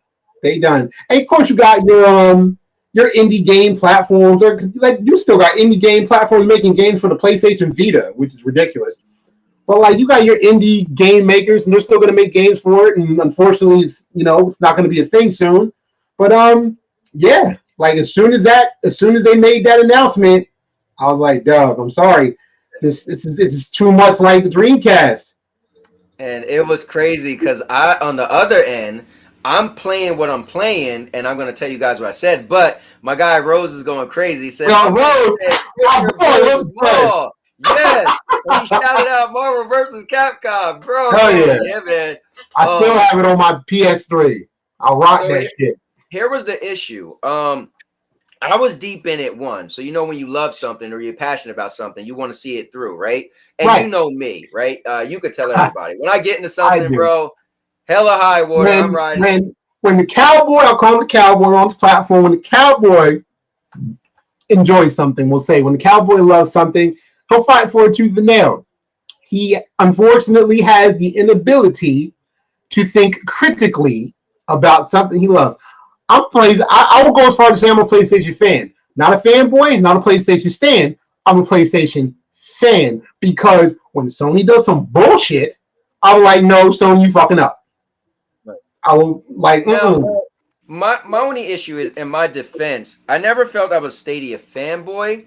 And the reason why I proved it to a lot of people that was mad at me is because I got a PlayStation 5. Because when they start screwing up for me, so the issue is, I told a story. I said when Stadia said, look, Google said we're not going to make Stadia games anymore. And number one, they never made a Stadia game ever, right? So I said, listen, a wise person once told me, which was an ex-girlfriend of mine, Kiana, when we got back together after breaking up, and we was together for like one day, and she said, listen, you can't miss what you never had. We could be done. Oh, well. And so when Google said we're not going to have these games, I said, well, I've never seen a Stadia only game. I don't know what the hell it would even look like. It might suck. So for me, I said, you can't miss what you never had, because I was already playing the system for a year and it was good for me. Right. So for me, when they said SG&E was done, nothing for me changed. Now, somebody on the outside, for them, their perspective was like, maybe I would get into it if they had their own exclusives. And for them, they probably was like you probably was like, hold on, you ain't gonna have exclusives? For me, I was like, bro. And it's exclusives that sell consoles. It's exclusives that sell concepts. If Google stuck it out and put out a couple of exclusive titles that were good, who knows? We'd still, they might have brought me in. Oh yeah, they put something that was fire and you could only play on Stadia. Oh hell yeah, definitely, absolutely. I mean, the concept was dope. But yeah, so I didn't think it was gonna die because I thought, you know what? It still does what it did that pulled me in. Because at that point, I think I wasn't even playing PlayStation anymore. So at first, I was still playing PlayStation and still buying games on PlayStation. I was iffy about the new thing. And the new thing got to be so dope for me because, mind you, still tech-wise, right? I was playing a PlayStation 4 Pro, right? But this thing was 10.7 teraflops. And the PlayStation 4 Pro was not on this par. So Stadia, in technology-wise, was a more powerful console, if you will, in the cloud. So it was like games was loading faster, looking better. So I was like, all right, cool. Now, like, I'm not even going to front. I played Destiny on Stadia before I purchased the 4K TV, and I was like, and mind you, my Chromebook, like I said, $1,000 Chromebook. Sure, it's a small screen, but it's 4K. It's ridiculous. It looked stupid. Like I was like, damn, this was a good sell. Yeah, and the loading, bro, was quick. Yeah. Nah, yeah, it was definitely that. It was all of that. It was just like for me, it was the gameplay wasn't on, but as far as how it looked, I was like, damn. Yeah. So yeah, so for me, that didn't bother me, but I remember being pissed off. And Jay is like, bro, they done. I'm like, what are you talking about? And we went on and on. I'm like, Yeah, we nah. did. And I think the perspective, I didn't know about the Google graveyard, right? I wasn't thinking about Google as a company and what they do. But again, I physically was playing this thing for about a year at that point. So I'm like, well, it works and it does what they said it would do. So it just makes sense that they could just keep on going on. As long as they get third party stuff, then whatever, right? Because I loved it for a year already with only third party support. So whatever. And then they was rolling out features, right? So they're doing stuff that I never like. If on PlayStation, I want you to join my game, I got to find your gamer tag. I got to become friends with you. I got to do all this stuff. Stadia came out with crowd play. So if I'm streaming and you're watching, you see a link says join. You press the button, it just pull you in the game. Turn on your Stadia and everything. I'm like, they had crowd choice, which was my favorite. So if I'm streaming and you watching and my health is going down, pops up on the screen. Do you want to give them health? Do you want to give them power? Do you want to give them, and you watching on your phone and you press the button and on the screen, health drop out the sky. I'm like, that was dope, right? So they had some cool stuff. But so for me, I felt this was good enough, and I'll leave it there and we can go to the next thing. Yeah, no, that's dope. Another thing I used to bring up, and this was probably one of the bigger things for me, and I will go as far as to say, you lucky as hell. Lucky as hell, because one of my biggest things I have written right here, I'm gonna read it verbatim: fear of losing money. Because let's be real, what I said was gonna happen happened. True. And it was like, well, and what killed me was it'd be one thing if it was just a subscription service and you went on and the game was in the cloud and whatever, but no, there were certain games you actually had to pay $60 for. And it was like, well, what happens if this fails and I paid $60 for like 4, 5, 6, 10 games? What happens to my money? That was one of my biggest fears, because it was like, what happens if, like, it didn't even have to fail. What just happens if a server farm blows up and then you're sitting there stuck not being able to play your game because that's the only place your game is, on the server farm? Like, so you're out your money, you're out your game, and even if you'll still have to wait to play it. But this is what happened. Unfortunately, it failed. And like I said, you lucky, because Google has money to throw around, because they're giving everybody their money back. Bro, first of all, let me take my hat off for Google, bro, because that's unheard of. Yeah. That's unheard of. When On Live went down, that was it. You were screwed. And mind you, I was never into On Live. I really didn't know much about it. So when I got in Stadia, people was like, bro, we was into this thing On Live 10 years ago, and they ran for 6 years, and then one day they was like, we're done. I think that's the service Sony bought to support their cloud game, if I'm not mistaken. Yeah, that is. Yeah, they bought that in Gaikai. Also, DJ Just Love, meet Aminar. He is the biggest Stadia troll. So what happens is he goes to anybody who loves Stadia, my man, drop in. Stadia sucks. Stadia's gonna die. He says, was Stadia gonna die? Hell yeah. Aminar, you ain't right, bro. Yo, Aminar starts subscribing to my platform when I got a PlayStation 5. I said, God damn, bro. That guy, he ain't right. But anyway, yeah, I mean, you know what? It's crazy to look, but so here's my side. I always thought Stadia was cool because it lets you bought games. Because for me, if there's a certain game I want, I get that every game's not going to be in a subscription service. Because, all right, historically, subscription service did two things. They, A, gave you old content, and B, they gave you cheaper content, right? So when you had something like a Netflix, you ain't watching movies in the movies. And that's what made Game Pass. That's still what made Game Pass dope. They giving you day and date games. So if you look at a movie versus like TV shows, right, or something like Netflix, you don't see Black Adam ain't coming out on Netflix, right? Well, Now HBO Max changed the game. Facts. So, but that was because of COVID, right? So they had to do something. And Disney, So I thought Stadia was cool because when Marvel Avengers, like that became my favorite game. That wasn't going to be on a pass. That was on a no subscription day and date. So if Stadia was only a subscription service, games like that I couldn't play. But it was the only cloud service that said you can buy a game and you don't need a subscription. I was like, that's dope. But check it out. This goes back to my original statement of video games going the way of cable. You'll pay a subscription service, and then there is and that gets you into a level, right? Maybe you're playing indie games, some AA games, and then think of your AAA games as your HBOs, your Showtime, your Cinemax. Then you're going to be paying, that's where you'll pay the $60. And that's the road we're headed. Yeah. That is the road we're headed there. Like cable. Yep, like cable. Like legit like cable. My fear is this. So many companies are trying to do their own thing. Like, how many is it going to be? Like, you see people, HBO and Discovery partner together, right? So there's so many things are separating. Like, how many gaming subscriptions is going to be? Like, is EA going to have their own thing? Well, I guess you got to have Amazon just recently started their own thing. Right. So Amazon's having a thing. I know Netflix is dabbling. They've been talking about it in the background, starting their own thing. Yeah. Like, don't get me wrong. Cloud gaming is coming, and it's going to be, and like I said, it's going to be here to stay. It's going to be the next big thing, and I want to say, mark this date. Mark this date. I want to say we might have one more console generation. Oh wow! I think we'll have, because think about it, consoles last 7 to 10 years. Yeah, they last a long time now. Right. So you figure this might be the last. Honestly, this might be the last console generation, because you figure everyone's already. Sony's are starting to migrate to PC. Microsoft is Microsoft. Hello, they've been wanting to migrate to PC since the Xbox One.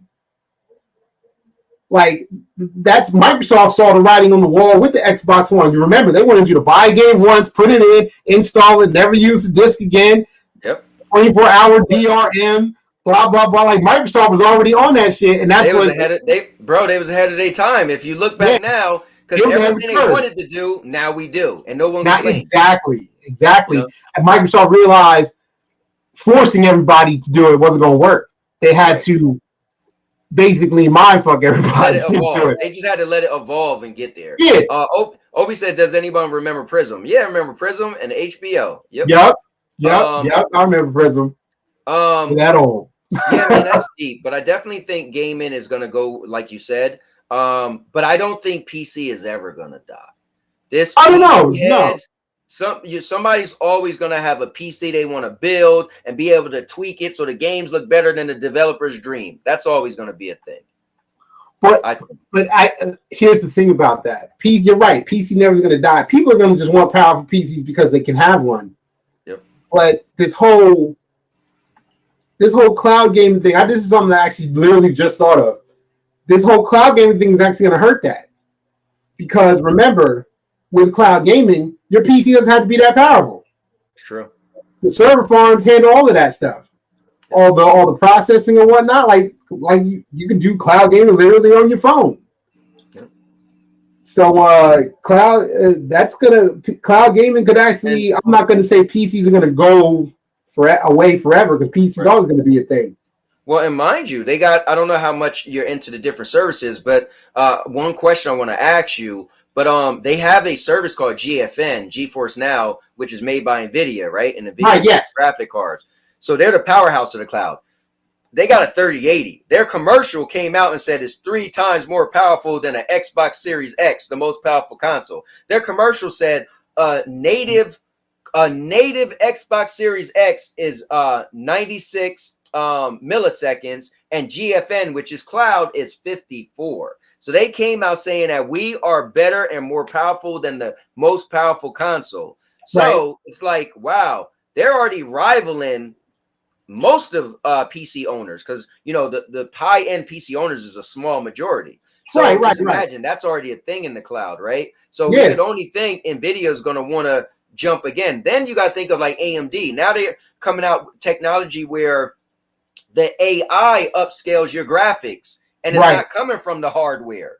Right. AMD's on some ridiculous shit right now. Like my background is AI. I have the NVIDIA broadcasting app. I don't have a green screen. Like this is literally this app that's doing dope. it. Yeah, I did not realize that. That's dope.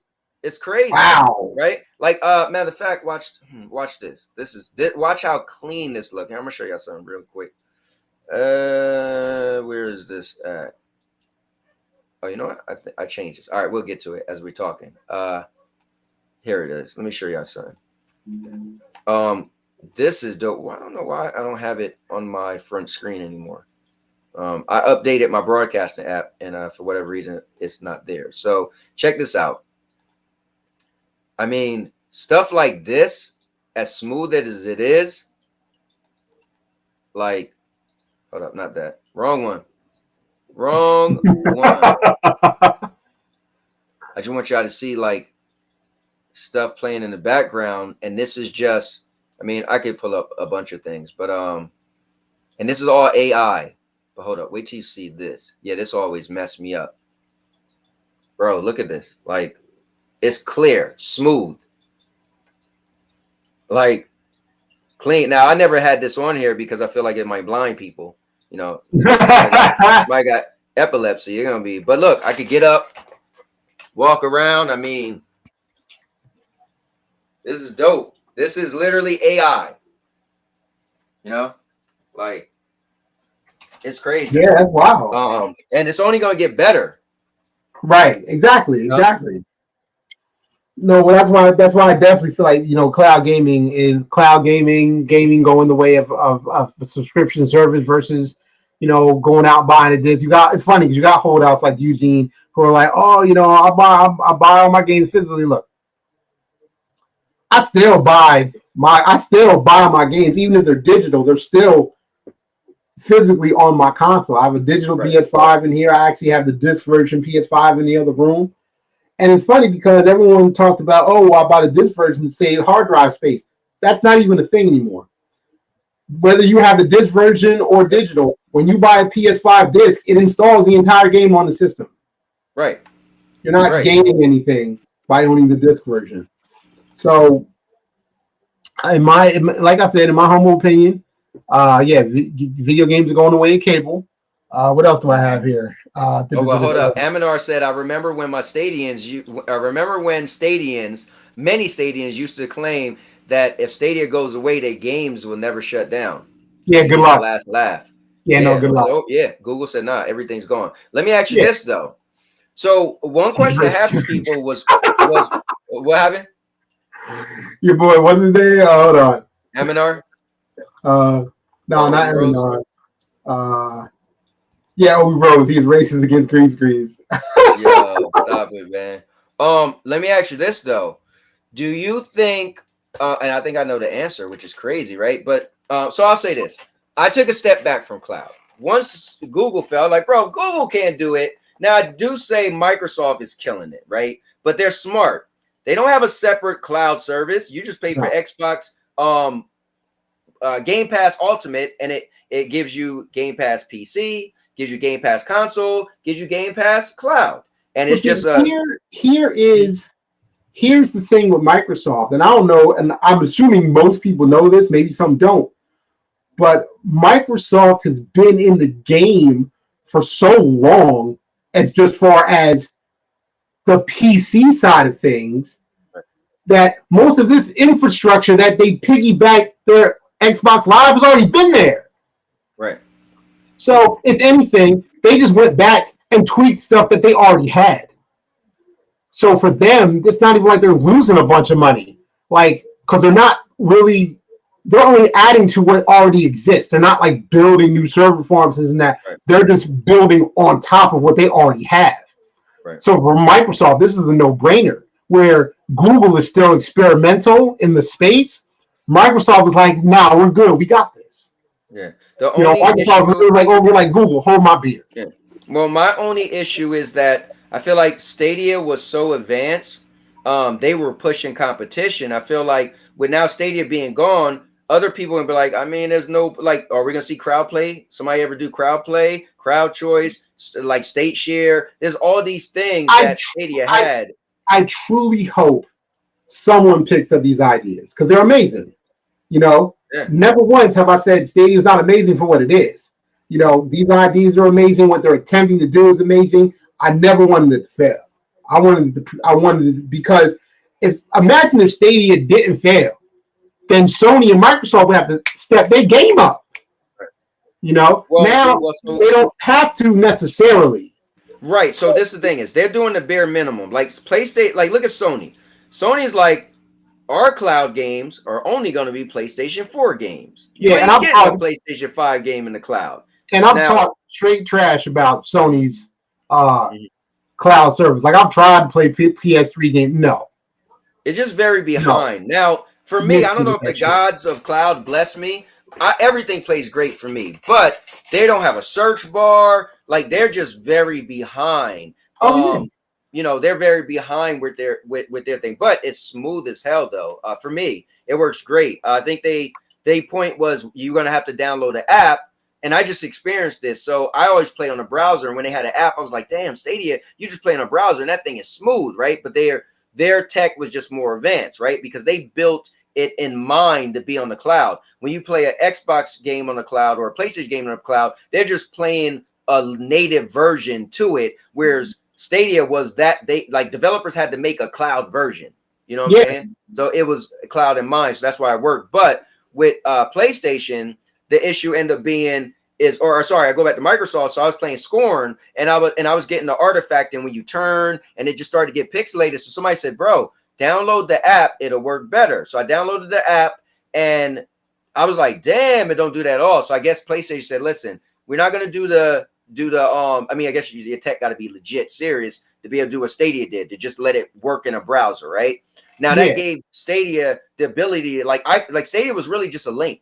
I could have sent you the link. You also have to understand something. Technically, you are playing it in an app because you're playing it through Google's Chrome browser. Right. So they're in the background optimizing the hell out of the Chrome browser to make Stadia work great. Same thing with Game Pass. Same things with PlayStation. But I think what's cool is when I talk about the app versus browser. So a lot of people like, you know, when you talk about space or whatever, the apps, you got to download it. You got to install it. A browser is just like this thing. This is cool. Melon, StreamYards, they got a bunch of things, Restream, a bunch of stuff. Like now you're familiar with OBS, right? Well, OBS is a beast, but you got the specs of your computer got to be up to par. You should got to be on point to run OBS. Yeah, but something like this, bro, I'm pulling you in and out, and I can play videos, and this is on the cloud. This is on my browser. You know what I'm saying? Like when my internet messes up, bro, this goes. If your internet mess up on OBS, stream is over. Yeah, you done. Internet mess up on this, I could if my internet goes out, bro, I could pick my phone up and jump in on my mobile data, and we just keep it, and you'll still be there. It'll show me drop out. You'll still be standing there. So with Stadia and some cloud was cool. It's like my internet goes down, it keep me suspended for 10 or 15 minutes. So I just pick up my phone and be like, good. But my question for you is, since Google failed, Stadia's done. And they was pushing it hard. Now, some people will say GFN, they think is doing it better, but GFN is only a portal. This is how GFN goes. If you got Steam games or Epic games, you have to buy them first on Steam or Epic, or if they're free, whatever. And if they are allowed to run through GFN service, so you'll pay for the regular tier. It's a free tier, but you only can play for an hour, and then it ends, and you got to start over. And then it's a very long wait, right? So then it's $10 a month, and you get the regular tier, right? And then you get access to 2000 series cards. But then the 3080 is $20 a month. It's $200 a year. Now, that don't give you any games. That's just to be able to play your games you purchase. Now, some may love it because you get to use a 3080 rig, maximum settings, ray tracing, all that on a phone, or all that on a browser, right? You don't need hardware. All that's happening in the background in the cloud server. Okay. So my question though is, I still felt Stadia was a little, was Stadia 3080? No, but I felt what Google built in mind with the cloud in mind was more advanced because it was more snappy. Like you could still have issue. Remember, they're only playing games was a PC version. So if that PC version goes down, you're on GFN like, damn, maintenance, blah, blah, blah, right? So my question is, Stadia dies. Do you feel companies are going to take a step back from cloud? Or do you think that's going to make people say, oh, now it's more opportunity with Stadia out the way? Oh no, Stadia dying is literally blood in the water to sharks. People are going to, for instance, you have quite a few Stadia fans. Right. Okay. Some stuck with you as soon as you're on PS5, some turned on you ever watching your content. But you have those who truly believe in cloud gaming and what it means to them and what it represents. That's blood in the water. And these companies are going to jump on that. That is a marketable fan base that they can sell something to. Oh, and they will. You know what's crazy? I had this question maybe 2 weeks ago. And you know what I said? I said I took a step back from cloud. I said, now for me, I'm playing locally on my PlayStation 5. I'm going to download my games. So which is crazy because I was Mr. You got to download, bro. But what hit me was when, and people said it, they said, you don't got no problem with Stadia. You're a fanboy. I said, bro, I'm not a fanboy. Stadia has I got no issues. So somebody checked me. They said, so what's going to happen when WWE come out? Because we know you're a wrestling fan. I was like, bro, if Stadia don't get WWE, I'm going to have a problem. So they said, all right.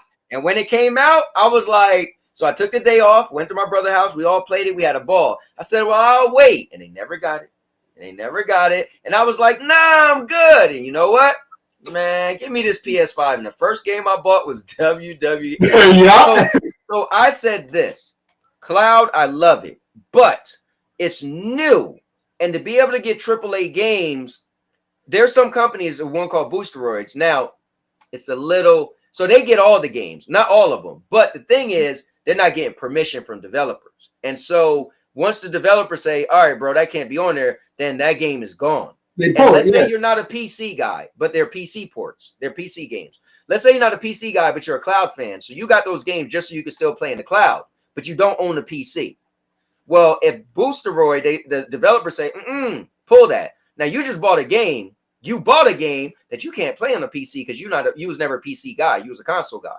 So that's the issue. But so I recommend stuff like Boosteroids, GFN. They're more of a PC cloud platform.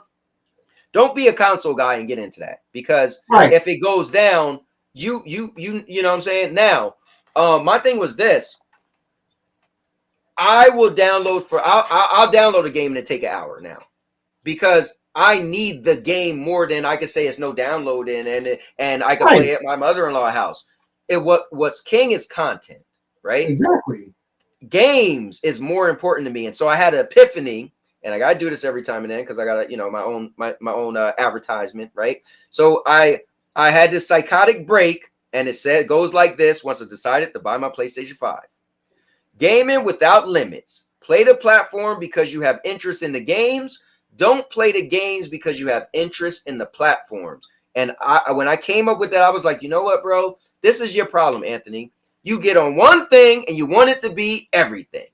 I can't accept that this ain't going to do everything you want. I can't accept that Stadia also isn't going to dry my car and dry off the dishes. I think we're having a breakthrough, ladies and gentlemen. Well, here's the cool thing. I had a breakthrough. That was 5 months ago. Now, my thing is this. And a lot of people hate me for it. What do you mean? Because first I was saying I'm a limitless gamer. And then somebody was like, well, if you don't want to put tags on yourself, you just did. I was like, yeah, I got a point. So then I was like, okay, I'm just going to call it gaming without limits. So now my combo of choice is I got my PlayStation 5. So when I want my games, let me back up. This is when I came up with that, what I realized, Jay, is I remember E3 before the last E3 they had. And I remember being diehard Stadias. And you know what they called it? Logo Gate. It was like, and the joke was always, let's see how many Stadia logos. I remember E3, there was, out of all the games, there was one Stadia logo. And all Stadia fans was like, God damn. So my thing is this, bro, I need to be on a platform that if a trailer comes out and has no logo, there's an 80% chance that what you're on will get that game. And PlayStation Xbox and PC. That's how it goes. Yep. Stadia, once it clicked that there was a 5% chance. If you seen a game that looked cool, bro, there's a 5% chance it was coming to Stadia. And when my mind hit that, that's how I showed people I wasn't a fanboy. You seen videos of me walking in the mall, looking at PlayStation 5s. Yeah, I did walk out. I was like, I don't like that bundle. And I waited a month later. But at that point, I was like, I'm a gamer and I need games. Because at this point, once you didn't get my WWE game, because I thought WWE was coming because Stadia got the WWE Battlegrounds. So I was like, bro, it's 2K. They got Battlegrounds. Why wouldn't they get the next one? And they didn't. And then hindsight is now I realize, yo, you were right. When you said once they canceled their own service to make games, it was done. And now I realize I think that's what it was. I think when Stadia, a lot of people was like, see, that's the thing. These big developers, they see that. That's literally the mindset. They're not supporting their own product. Yeah, I'm out. Yeah, and you know what people used to say? They used to be like, yo, NBA 2K, the first one, or when Stadia came out, they had it. The next year, they didn't get it, right? Then they was losing the next Madden. So people used to say, the Stadia haters, and in my mind, I was just like, bro, you hating. But they was like, bro, I'm not hating. Now, there was a lot of beef in our community where GFN came out and Stadia was out, and GFN was like, they was kind of poaching people to a point. Like GFN was like, bro, we'll give you free tiers if you want to stream. The internet is a wild place. And I felt like it was like a shot to the Stadians. Now I look back at hindsight, bro, if you're a content creator and they're a company is going to give you free stuff and help you out. So, and I used to be like, I ain't doing this for no t-shirt and water bottles. Now I look like, bro, I need to shut the hell up. Like literally this company comes out and say, listen, we're gonna give you free games to stream, just promote our platform for us. Like, and I'm the guy. So anyway, I learned a lot. So anyway, but I did, Jay. I thought this was gonna be bad for cloud. I was like, you know what? Stadia can't do it. Watch cloud start to fall off. And you know what happened? Just yesterday, a new cloud service announced. Now, now Netflix talking about we want to make our own game. I'm like, blood in the water. You're right. Stadia is just floating in the ocean, and Netflix and Amazon and everybody is just picking at it, picking and choosing what they want to take from it. You'll see your different aspects of Stadia appear in some of these other like the crowd sharing and like that one thing you talked about how you can just drop life to something. You're gonna see these things pop up in some of the other platforms. I promise you. Yeah. Green screens are better in tech. How everything captures. I tried NVIDIA, bro. Yeah, I mean green screen. Listen, I used to, before I did all this stuff, I actually bought the stands. I would buy on Amazon the actual reels that I would put up. So my background was real, but I had to iron it. I had to do all this stuff. So when the broadcast app came out, I was like, wait, what? So like what you're watching now is still it, if I turn a certain way, do you see a little but bro, I could live with this to have nothing in my background. So I get what you're saying, Holtz. Definitely green screen is going to beat it all day, but you got to have a canvas. You got to have a holder, and they're not. A good one is not cheap. No, yeah, trust me, I bought two of them. Like you gonna buy some bullshit like this and strap it to the back of this chair. Like that's literally what I mean. It works. Don't get it twisted. Yeah. It works. Right. No, yeah, definitely get it. So what else you got on the list, man? We're getting close to the end for me, actually. Okay. We already talked about the future of cloud game, and I believe it definitely has a future.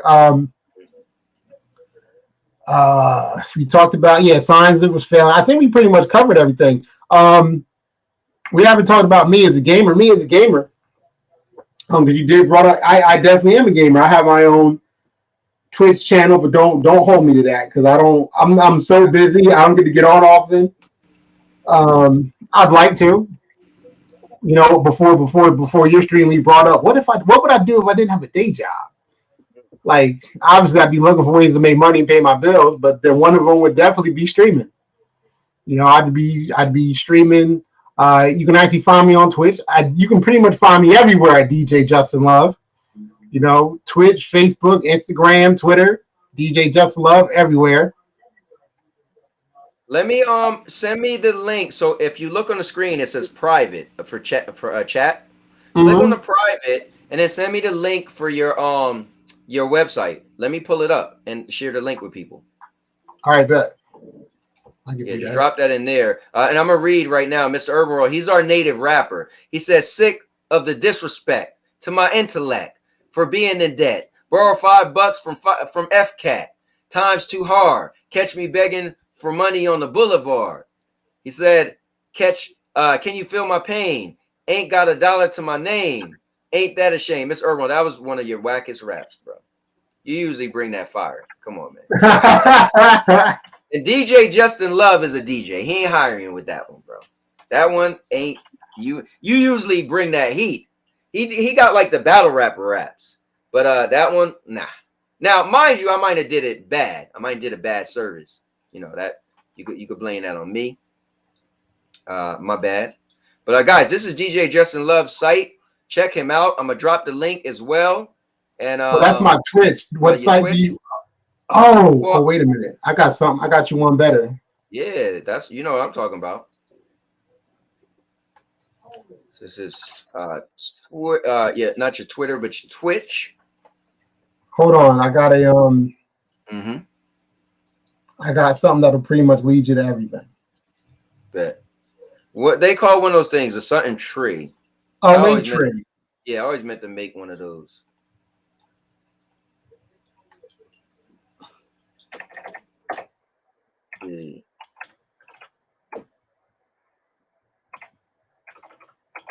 This hair always shows spikes and ripples. My next stream. Hold up. So, bro, how about my next stream day, bro? I'll let you know if you will be tomorrow or Friday.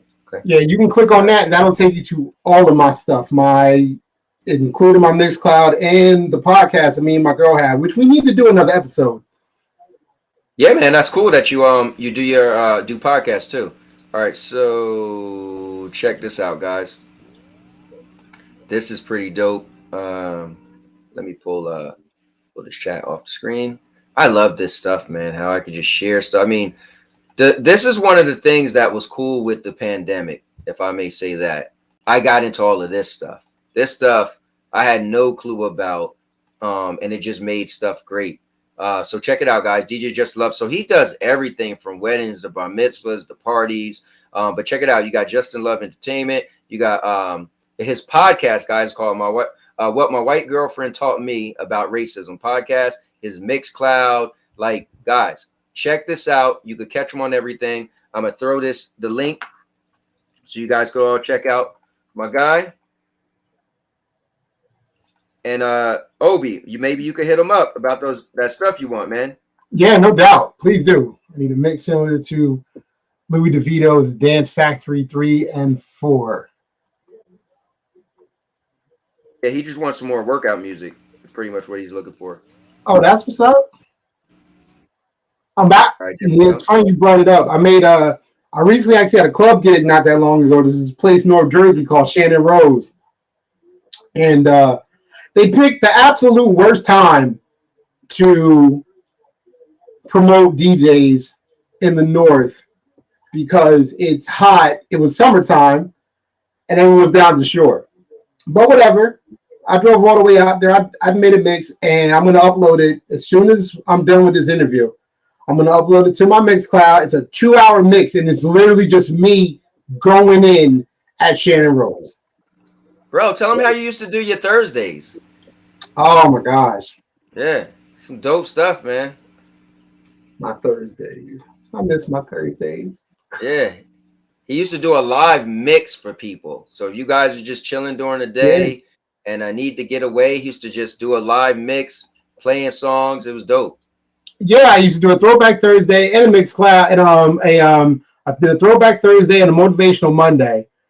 This was back. I still have videos of that too. This is back when I was still pretty big, and I was doing it on Facebook, and Facebook would shut you down. Yep. Quick. Yeah. Mr. Herbal, I wish you would, bro. So let me ask you this. At this point, usually, so the guests pretty much, we did a lot. We talked about Stadia. Do you mind if now I open up the floor and allow anybody to jump in? Please, by all This is means. something I like to do. Mr. Urban World, I dare you to get on here and get ripped. All right? So do it if you want. All right, here we go, guys. To join the show, here is a link in the chat. So I'm going to close out this poll. It was honestly, do you think Stadia was going to die? Honestly, 64% said yes, and 36% said no. 22 votes, and I was actually in the people who said no, but prove me wrong. But here we go, guys. So I'm going to pin. I'm going to pin the links. Anybody want to jump in? Now we're opening it up for anybody to jump in, which is kind of cool. So let me see. Actually, about the mix. FCAT is in the building, guys. Let's give it up for my man FCAT broadcasting. Yo. What's up? Yo, what's up, FCAT? Chilling. Now, FCAT, let me explain this to you, Jay. FCAT, this is my guy. Now, one time he had the Stadia community about to kill me. So I always call it my desk. What did I get? What came across my desk this morning? I wake up in the morning, my inbox on Twitter, FCAT be like, bro, look at this, what happened in the news. My only issue with FCAT, he don't vet everything because he put it on me. So I'll handle topics. People like, which was crazy, bro. So there was a rumor.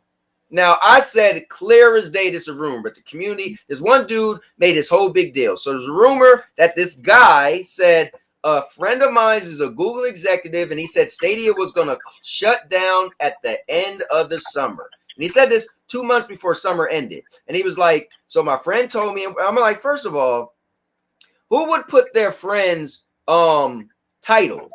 Google could find a couple of the executives. That person's getting fired, right? So I said, I'm going to cover the rumor. Some dude was like, nah, bro, you trying to talk about Stadia's going to die? I said, bro, I was going to cover the rumor. And if you watch my video, I start off saying that I believe it's a rumor. Well, long story short, bro, Stadia ended up shutting down like a couple days later than what he predicted. And I'm like, I thought it was a rumor. That ended up being real. Yeah. So that was crazy. But anyway, so my guy FCAT, he always hit me up and give me a bunch of news stories. And it's kind of cool because some stuff is off my radar. FCAT be like, bro, you got to talk about this. You got to talk about that. So FCAT, thanks for joining the show, man. And what's going on? The thing about that with the rumor, the only reason why I brought it on Cowboy Stream, because I read it differently. I read it as that Google would basically roll the games or Stadia or whatever into something else. I mean, I know you was lobbying saying, hey, Google could always roll it into what you said, Google Play Store. Play. Yeah, Google Play Store, which would have been dope. You know, you just go on Google Play and then you would have just seen these games and it would have said like, oh, play this game or that game, right? Would have worked. But you know, it's going to be next level like DJ Premier and Gangstar. Trying to remember. Actually, I think one of the first things that came on your stream and showed was Stadia, when they hid Stadia behind Google Nest in the Google Store. That was crazy. So explain that to DJ Justin Love. So right after the deprioritization news, I don't know if you know about that, but right after that, Google quietly hid Stadia on the Google Store behind Google Nest or Google. Yeah, this was crazy. Oh, so wow. when you went to look up Stadia, it wasn't there, and you had to find it on Google. Yeah, that was deep. People were downplaying it, like, oh, it's just market strategy, and it's crazy because I didn't think the whole thing they're bringing in the earpods isn't a new thing and nothing to worry about. Listen, bro, they got me too because I didn't think that was a big thing. Let's see what else there was. Oh, they stopped selling Premier Edition. And you know what's crazy? So when they was doing those things where they was trying to like, people was like, oh, they trying to get rid of stock. I was like, they're old stock, obviously. Now hindsight is like, yeah, bro, they was trying to get rid of stock. Like, Yeah. There was also the thing where they shut down the store in New York, the Stadia store. oh, that's right. Yep, they shut down that store in New York. Yeah, they did that too. Oh, let me pull up some of the stuff you've been sending me though. Here, I'm gonna pull this up. What's up? You're always sending me the hot stuff. Oh, the thing about Microsoft? Not the Microsoft thing, but first let's show the Crew 2, right? Oh, yeah. So the Crew 2 servers are shut down on Stadia. Yep. So here's the thing, Jay. They're still allowing you to play your games until January 18th, but some developers was like, yo, we might be cutting support. Like, what's the point, right? So it's pretty much a shell. Like, if an update come out, don't expect the Stadia version to get updated. What's the point, right? So the Crew 2 servers isn't working right now. That's one thing. Let's see. What else? FCAT. Let me see. You sent me the. Let me see. The Microsoft thing was Microsoft is building. Oh, the only thing I have today is the Microsoft Xbox thing, the Netflix thing. Yep, Netflix is coming out with their own game streaming. But here, let's do this. I want to show this. Guys, 9 to 5. 9 to 5. Yeah. So they said they're going to be shutting their game down and they're just going to start developing games for shutting down the same day as Stadia. Now that's crazy. So my thing is, did Stadia kill 9 to 5? And I feel like this 9 to 5 was already EFN and Steam. No, but here's the thing though. It was already not populated on the population was already pretty bad on PC, right? Right. Usually PC have the highest population, but that was very bad. 9 to 5. Excuse me. I remember Ninja Guy X, he used to it was known as the free version of Rainbow Six Siege. Right. So, and I remember Ninja Guy used to stream it as it was getting close to coming out for Stadia, and it would be nobody on PC. So it comes out to Stadia, and a lot of these indie devs feel like, well, Stadia is the land of opportunity because they don't really get AAA games, so then everybody's going to play it. And this came out, and it didn't do good, and look at that, bro. They're shutting it down the same day they're shutting down Stadia. Wow, that's crazy. I don't know. That is crazy. Coincidence or I do need to break out because I haven't eaten dinner yet, and I still have a school bus to drive in the morning. I just want to thank your viewers, Holtz, Mr. Urban World, Obi Rose. I appreciate the love. I want to thank you for having me on your show, Dub. I do greatly appreciate it. I have literally uploaded this show to my Mixcloud. It's taken a minute to take because it's a 2-hour, literally a 2-hour set that I just uploaded. But please go to my Mixcloud, check it out. He put the link in the chat, my bio site. You can find me everywhere on there: Facebook, TikTok, Twitter. Please. Yeah, go to my Mixcloud, check out my mixes, and check out mine and my fiance's podcast. It's pretty dope. You'll dig it. Check him out, guys. Check him out. Guys, this is my brother right here. It's TJ Just Love. Guys, and it's a bunch of videos on this channel of him and I doing weddings and stuff, yes. School parties and you name it. So check that stuff out. Please do. But Dub, thank you for having me on your show. I want to thank your viewers. I appreciate y'all. Thank you for the love. Thank you for being. That's it. I'm DJ Justin Love. And feel free, hit me up on all my socials and whatnot. I'll definitely holler back. All right, brother. You take care. All right, y'all take care. Have a good night. Man, the myth, the legend was in Peace, the brother. I'll let you. Definitely. All right, guys. That was DJ Justin Love. And yeah, man, I'm so thankful for him to come by. So which is crazy. These shows are getting shorter for me, so it's like a nice little snippet of time, so I could actually play some games and all that stuff. So FCAT, let's get into a couple things, and then I'm gonna get some dinner myself, man. Yeah, the only thing we have to really cover right now is Xbox is really dipping on the gas here. Yeah, they're gonna make their own mobile store. I listen. Got to give them They're credit. they're pretty much putting a 100% faith that the deal's gonna go through. And basically, what this is saying is they're gonna pull COD Mobile off of Google Play. They're gonna pull Candy Crush off of Google Play. They're gonna pull all these games off of Google Play and say, "Hey, we got it over here." And Look at that. they're gonna take billions and billions of dollars from Google. Listen, Microsoft is building an Xbox mobile gaming Like, store to take on Apple and Google. Microsoft Activision Blizzard deal is key to the company's mobile gaming efforts. Microsoft is quietly building a mobile Xbox store that will rely on Activision and King games.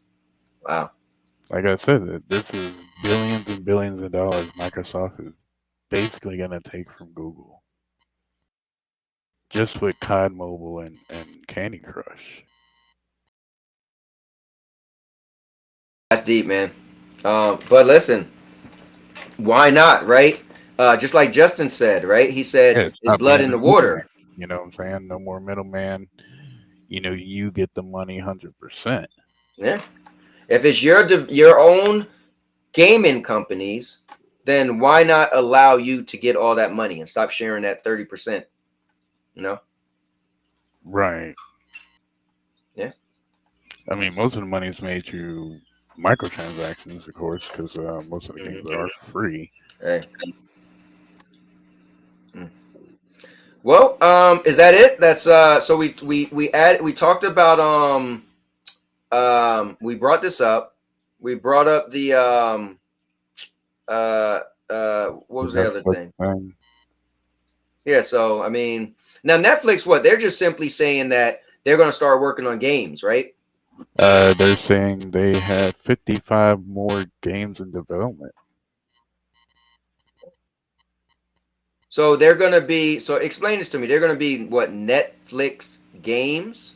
Yes, there's gonna be Wow. Netflix, their own thing, kind of like You know what SG&E was supposed to be. I guess. It's crazy that Google tapped out, right? And you got, man, you got these other companies they're stepped up to the plate and they're saying, you know what? And I didn't look at it this way a couple weeks ago. You heard me, guys. I'm like, man, it's over. But check it out. We got a couple little other stuff, right? Because I forgot all about Silent Hill. So, guys, Silent Hill today, the announced Silent Hill 2 remake and new Silent Hill game leaked through official YouTube video. So, yeah, so today they announced, and what was it called? It's called Transmission. Silent Hill Transmission is the other game. So that's pretty cool. Let's see. Xbox, Microsoft give consoles installed base numbers. Oh, wait. Let's see this. So let's see. Microsoft gives Xbox console installed base numbers. Tweaked Town, after years of sorcery, Microsoft has revealed full Xbox consoles install base numbers as it argues against the UK CMA for the Activision merger. Now, I'm going to click on this, and I know I got to open it up, but sometimes when you click on this stuff, it's like BS. Right. You got to go through a lot. So I'm just going to look for the numbers. Halo Infinite's going to get an update with the co-op, network co-op, and Forge mode. Finally. Oh, that's cool. Yeah, they need to flesh that out.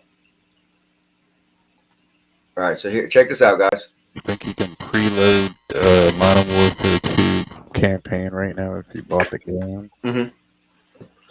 According to Microsoft, the Xbox console platform currently has an installed base of 63.7 million systems as of 2021.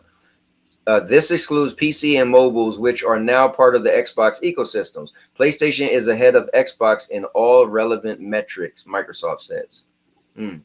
Sony is the market leader for consoles and has been for over 20 years. its PlayStation platform is ahead of That's a new one. Xbox in all relevant metrics, as is Nintendo. PlayStation install base of consoles is 151.4 million in 2021, is more than double the size of Xbox, 63.7 million in 2021. Wow, that's I got one. And actually, Okay. Holtz might jump in here and want to get in on this because I Mhm. want to know how your feelings on them shutting down G4. I never was a big fan of G4. I actually mentioned this the other day, but never really was a big fan of G4. So I'm back, y'all. Like back in the day, it was good. Like when they showed all the old like E3s and stuff. It was That okay. was so long ago, and then they revitalized it and shutting it. I mean, Yeah. bro, when you take such a hiatus and then come back and then die in like a year, who really cares? For me, like that didn't do much for me at all, you know, because they went out so fast. I just remember the channel being around for like so long, and it's like, Let's see. Let's do this. Let's play that because I want to see it. Let's play the Silent Hill clip for people. All right, check this out, guys. Play the Silent Hill clip.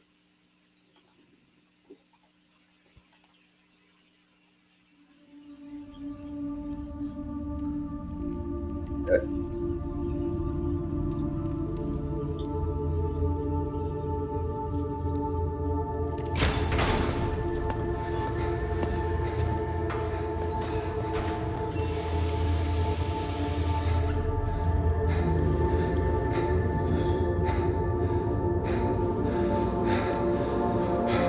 Looking good. For the people who wanted photorealistic graphics, we're getting there. What do you got to say, FCat? Are we getting there? is that like Final Fantasy Spirits Within kind of? Oh my God! Logo? Remember that, bro? You remember that? That was a big deal. All right, so hold on. Pinnacle right there. My man looked like Leon from Resident Evil. Could she really be here, waiting for me?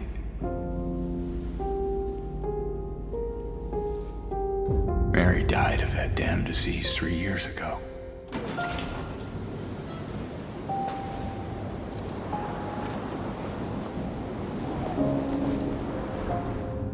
Some videos they put out look real good. In my restless dreams, I see that town. Silent Hill. Now, was that gameplay? You think? No. When they showed him walking, you don't think that was gameplay? No, that's CG. All right, go.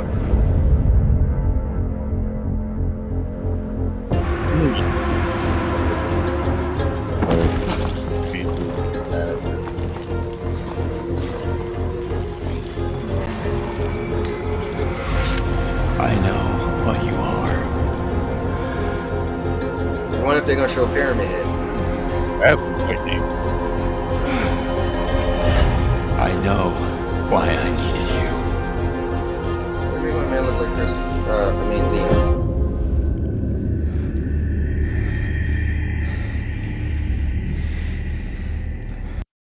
So, before I go forward, was you into Silent Hill back in the day? No, I like the movie. Okay, gotcha. The two Yeah, I seen movies. the movie. It was decent. All right, let's continue. But it's all over now. Don't do it, bro. Life ain't that bad. Don't do it. I don't need you anymore.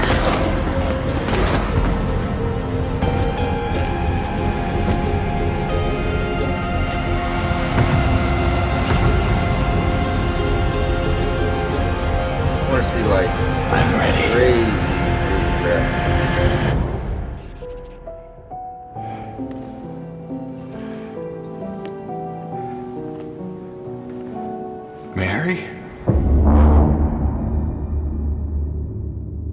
All right, there we go. Oh, there you go, Pyramid Head. That's what I wanted to see. That's what I wanted to see. Yeah, that's the best character in the series. All right. So, what's your thoughts of that? Like, do you? I know they was teasing it. There we go. Is it Silent Hill ever a big deal to you? Not really. Yeah, Silent Hill and Resident Evil is kind of like the same game to me. Oh, whoa, whoa, whoa, whoa! Hold a minute. Pause the phone. I was a big Resident Evil fan. It's my favorite video game franchise. No, no, no, no. Don't do that to Resident Evil. Now, Silent Hill was more campy. It was less action. Resident Evil had a good blend for me of action and horror. That did not. Just saying. Yeah, they ain't. There's some shade. Nah. Let's see. But, Here's something I want to show for people. Here, let me pull this up. man, I'm liking this game, bro. I'm liking this game. Shatterline. What game? On PSN, Shatterline. It's a free to play game. Mm-hmm. Oh man, it's crazy. Like the campaign part of it, or the co-op campaign part of it, is kind of like Destiny in a way. Mm-hmm. And the multiplayer part is like X-Defiant. It's like I was streaming it earlier. It is freaking crazy. Now, aren't you not supposed to be talking about X-Defiant? No, I'm allowed to talk about X-Defiant. Okay. Yeah, I don't know. I could pull up a trailer on it though. But here, check this out. So for all the people who are Call of Duty fans, it said Call of Duty may not appear on Game Pass for a number of years due to prior Activision Sony deal. So remember, that's the thing, guys. Call of Duty still has a deal with Sony for another 3 years. Well, this year included the next 2 games. So just remember that. Let's see. Phil Spencer alluded to prior agreements between Activision and Sony, which would prohibit Microsoft from adding Call of Duty to Game Pass, even in the events of the acquisition being approved. Damn, y'all hear that? So even if the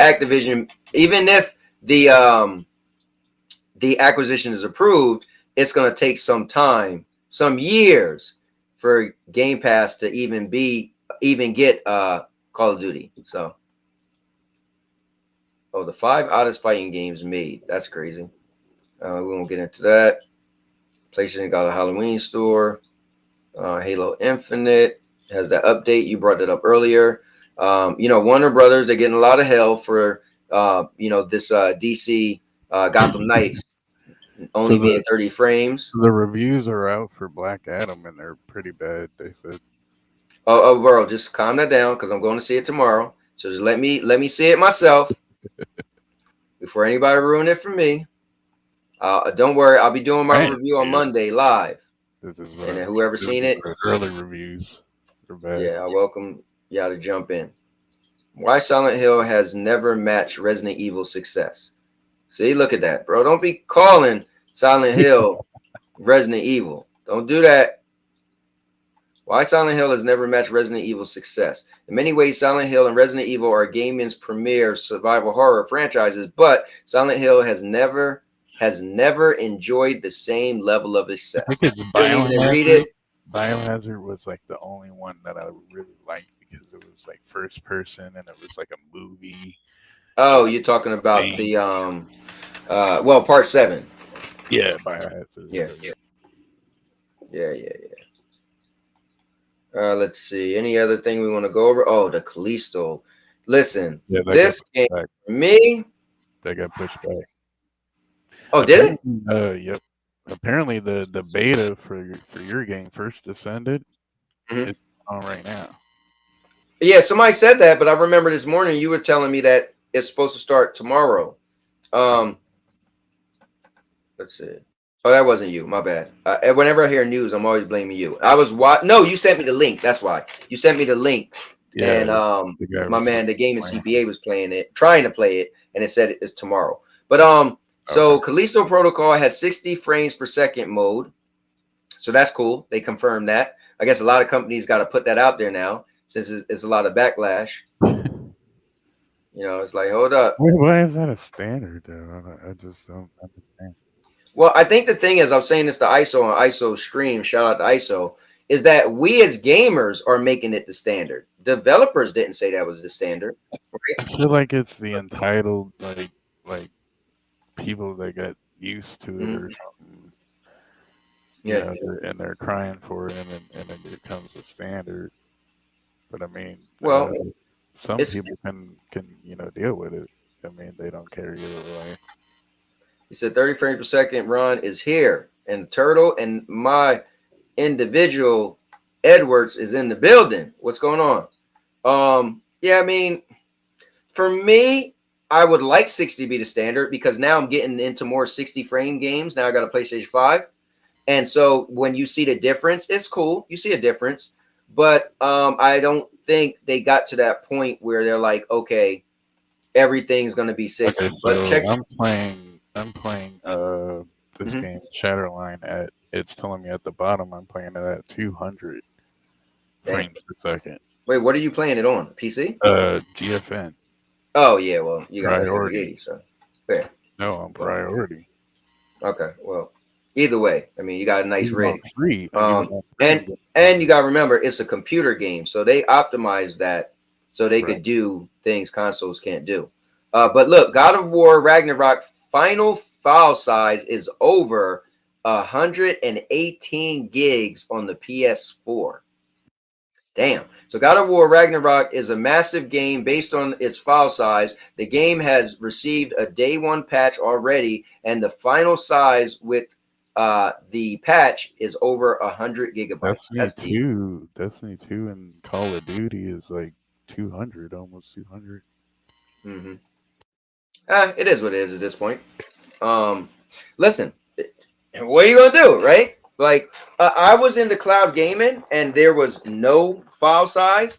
Now that I'm back to consoles, it is what it is. It comes with the territory, right? So get cloud gaming to step it up. Bring a bunch more games that we put God of War Ragnarok in the cloud. Then we won't be having this conversation, you know? So this Earl said Ron is the same son of the community. Yeah, he is. Let me see. Has too many abilities. All right. So FCAT, anything else, brother? Because I'm gonna shut it down. We can go ahead and end it. Okay, cool. Well, guys, thank you for tuning in. My guest tomorrow, this is cool. It's going to be Nerds World. So Nerds World will be my guest tomorrow. And let me do this. I'm going to take a little time myself. Little shameless plug of my own. Okay. So let me just go to my channel real quick.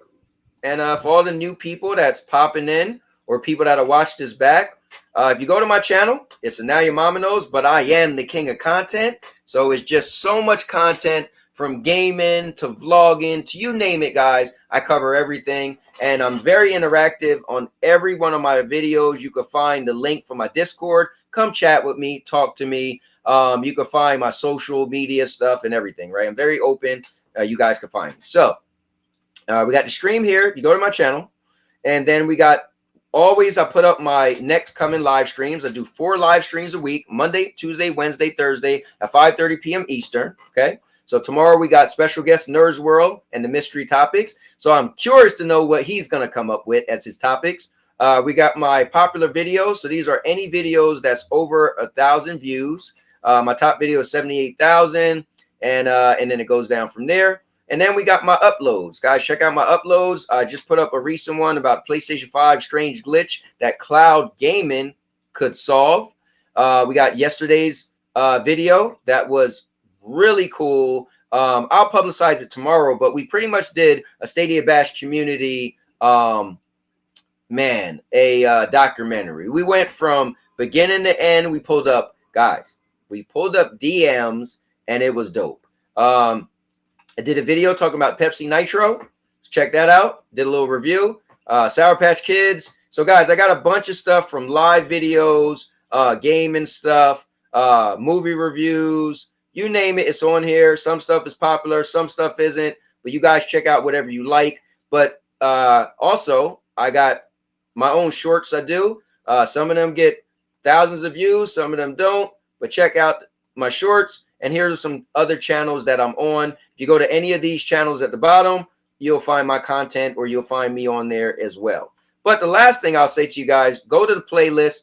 Playlist is how you find all my stuff. I got over 100 playlists, and you name it, you can find them. My Valentine's Days, Christmas. I mean, my life has been on this channel, and so it's pretty cool. I try to make it entertaining and run around and silly and do crazy stuff, so you guys can catch my whole life. You can catch my collaborations. You can see my kids when they was young and they're growing older. Everything's on here, from all my movie reviews, all my product reviews, Stadia and tech, guys, you name it, it's on here, and it goes on and on and on, because this channel been around since 2011.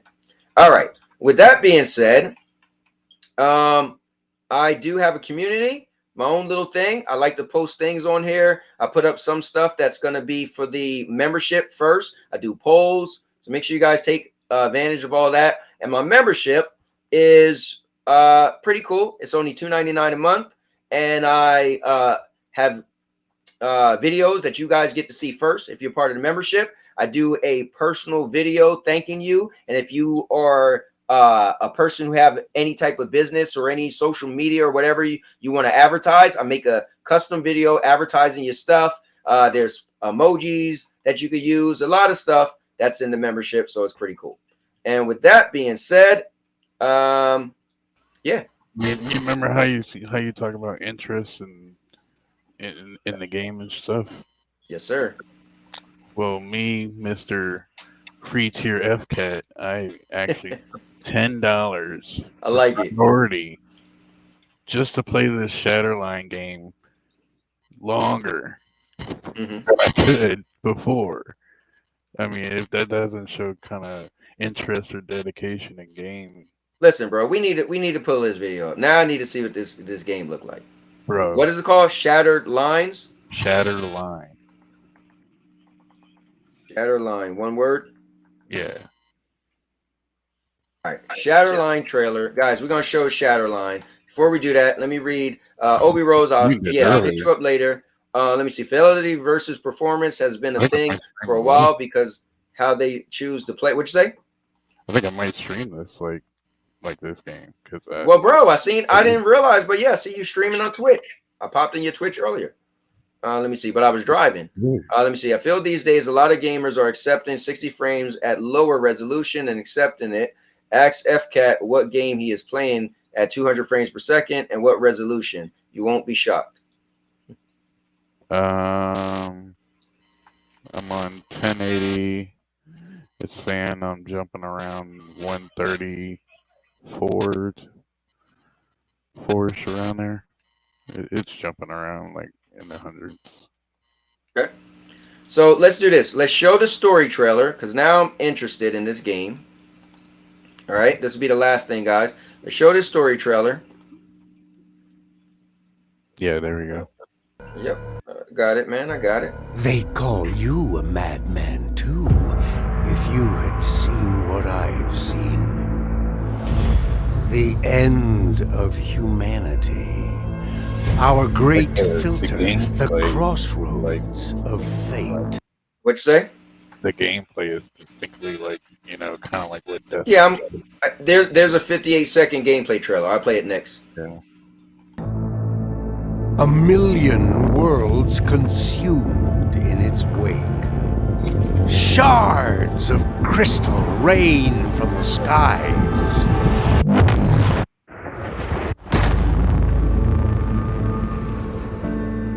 The weakest of us shall be devoured, mindless servants of a new cosmic master. But for those who are worthy, the crystal is a trial. To claim it.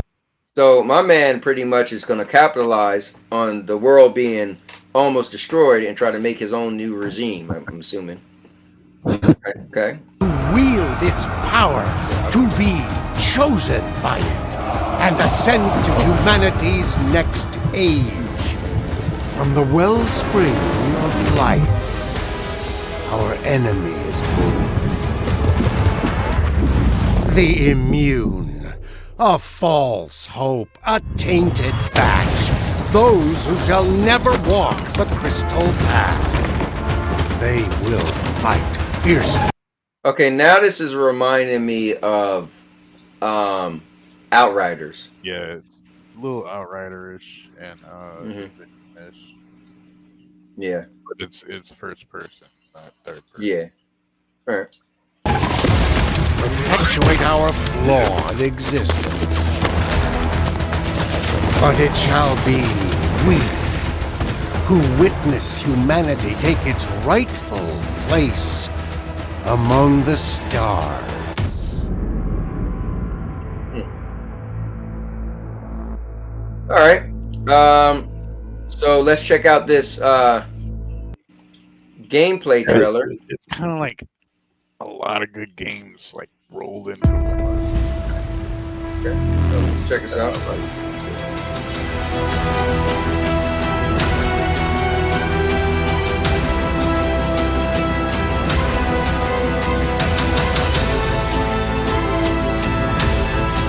Call of Duty feel to it.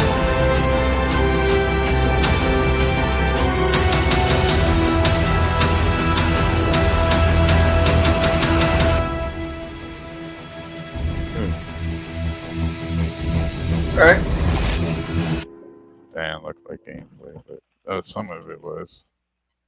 Yeah, I mean, it shows some people getting shot. It's crazy. It's just like Destiny, where like they'll spawn and it'll be like waves coming at you. And you gotta shoot them, and it'll be like ultras, right? And bullet sponge. Yeah, fair enough.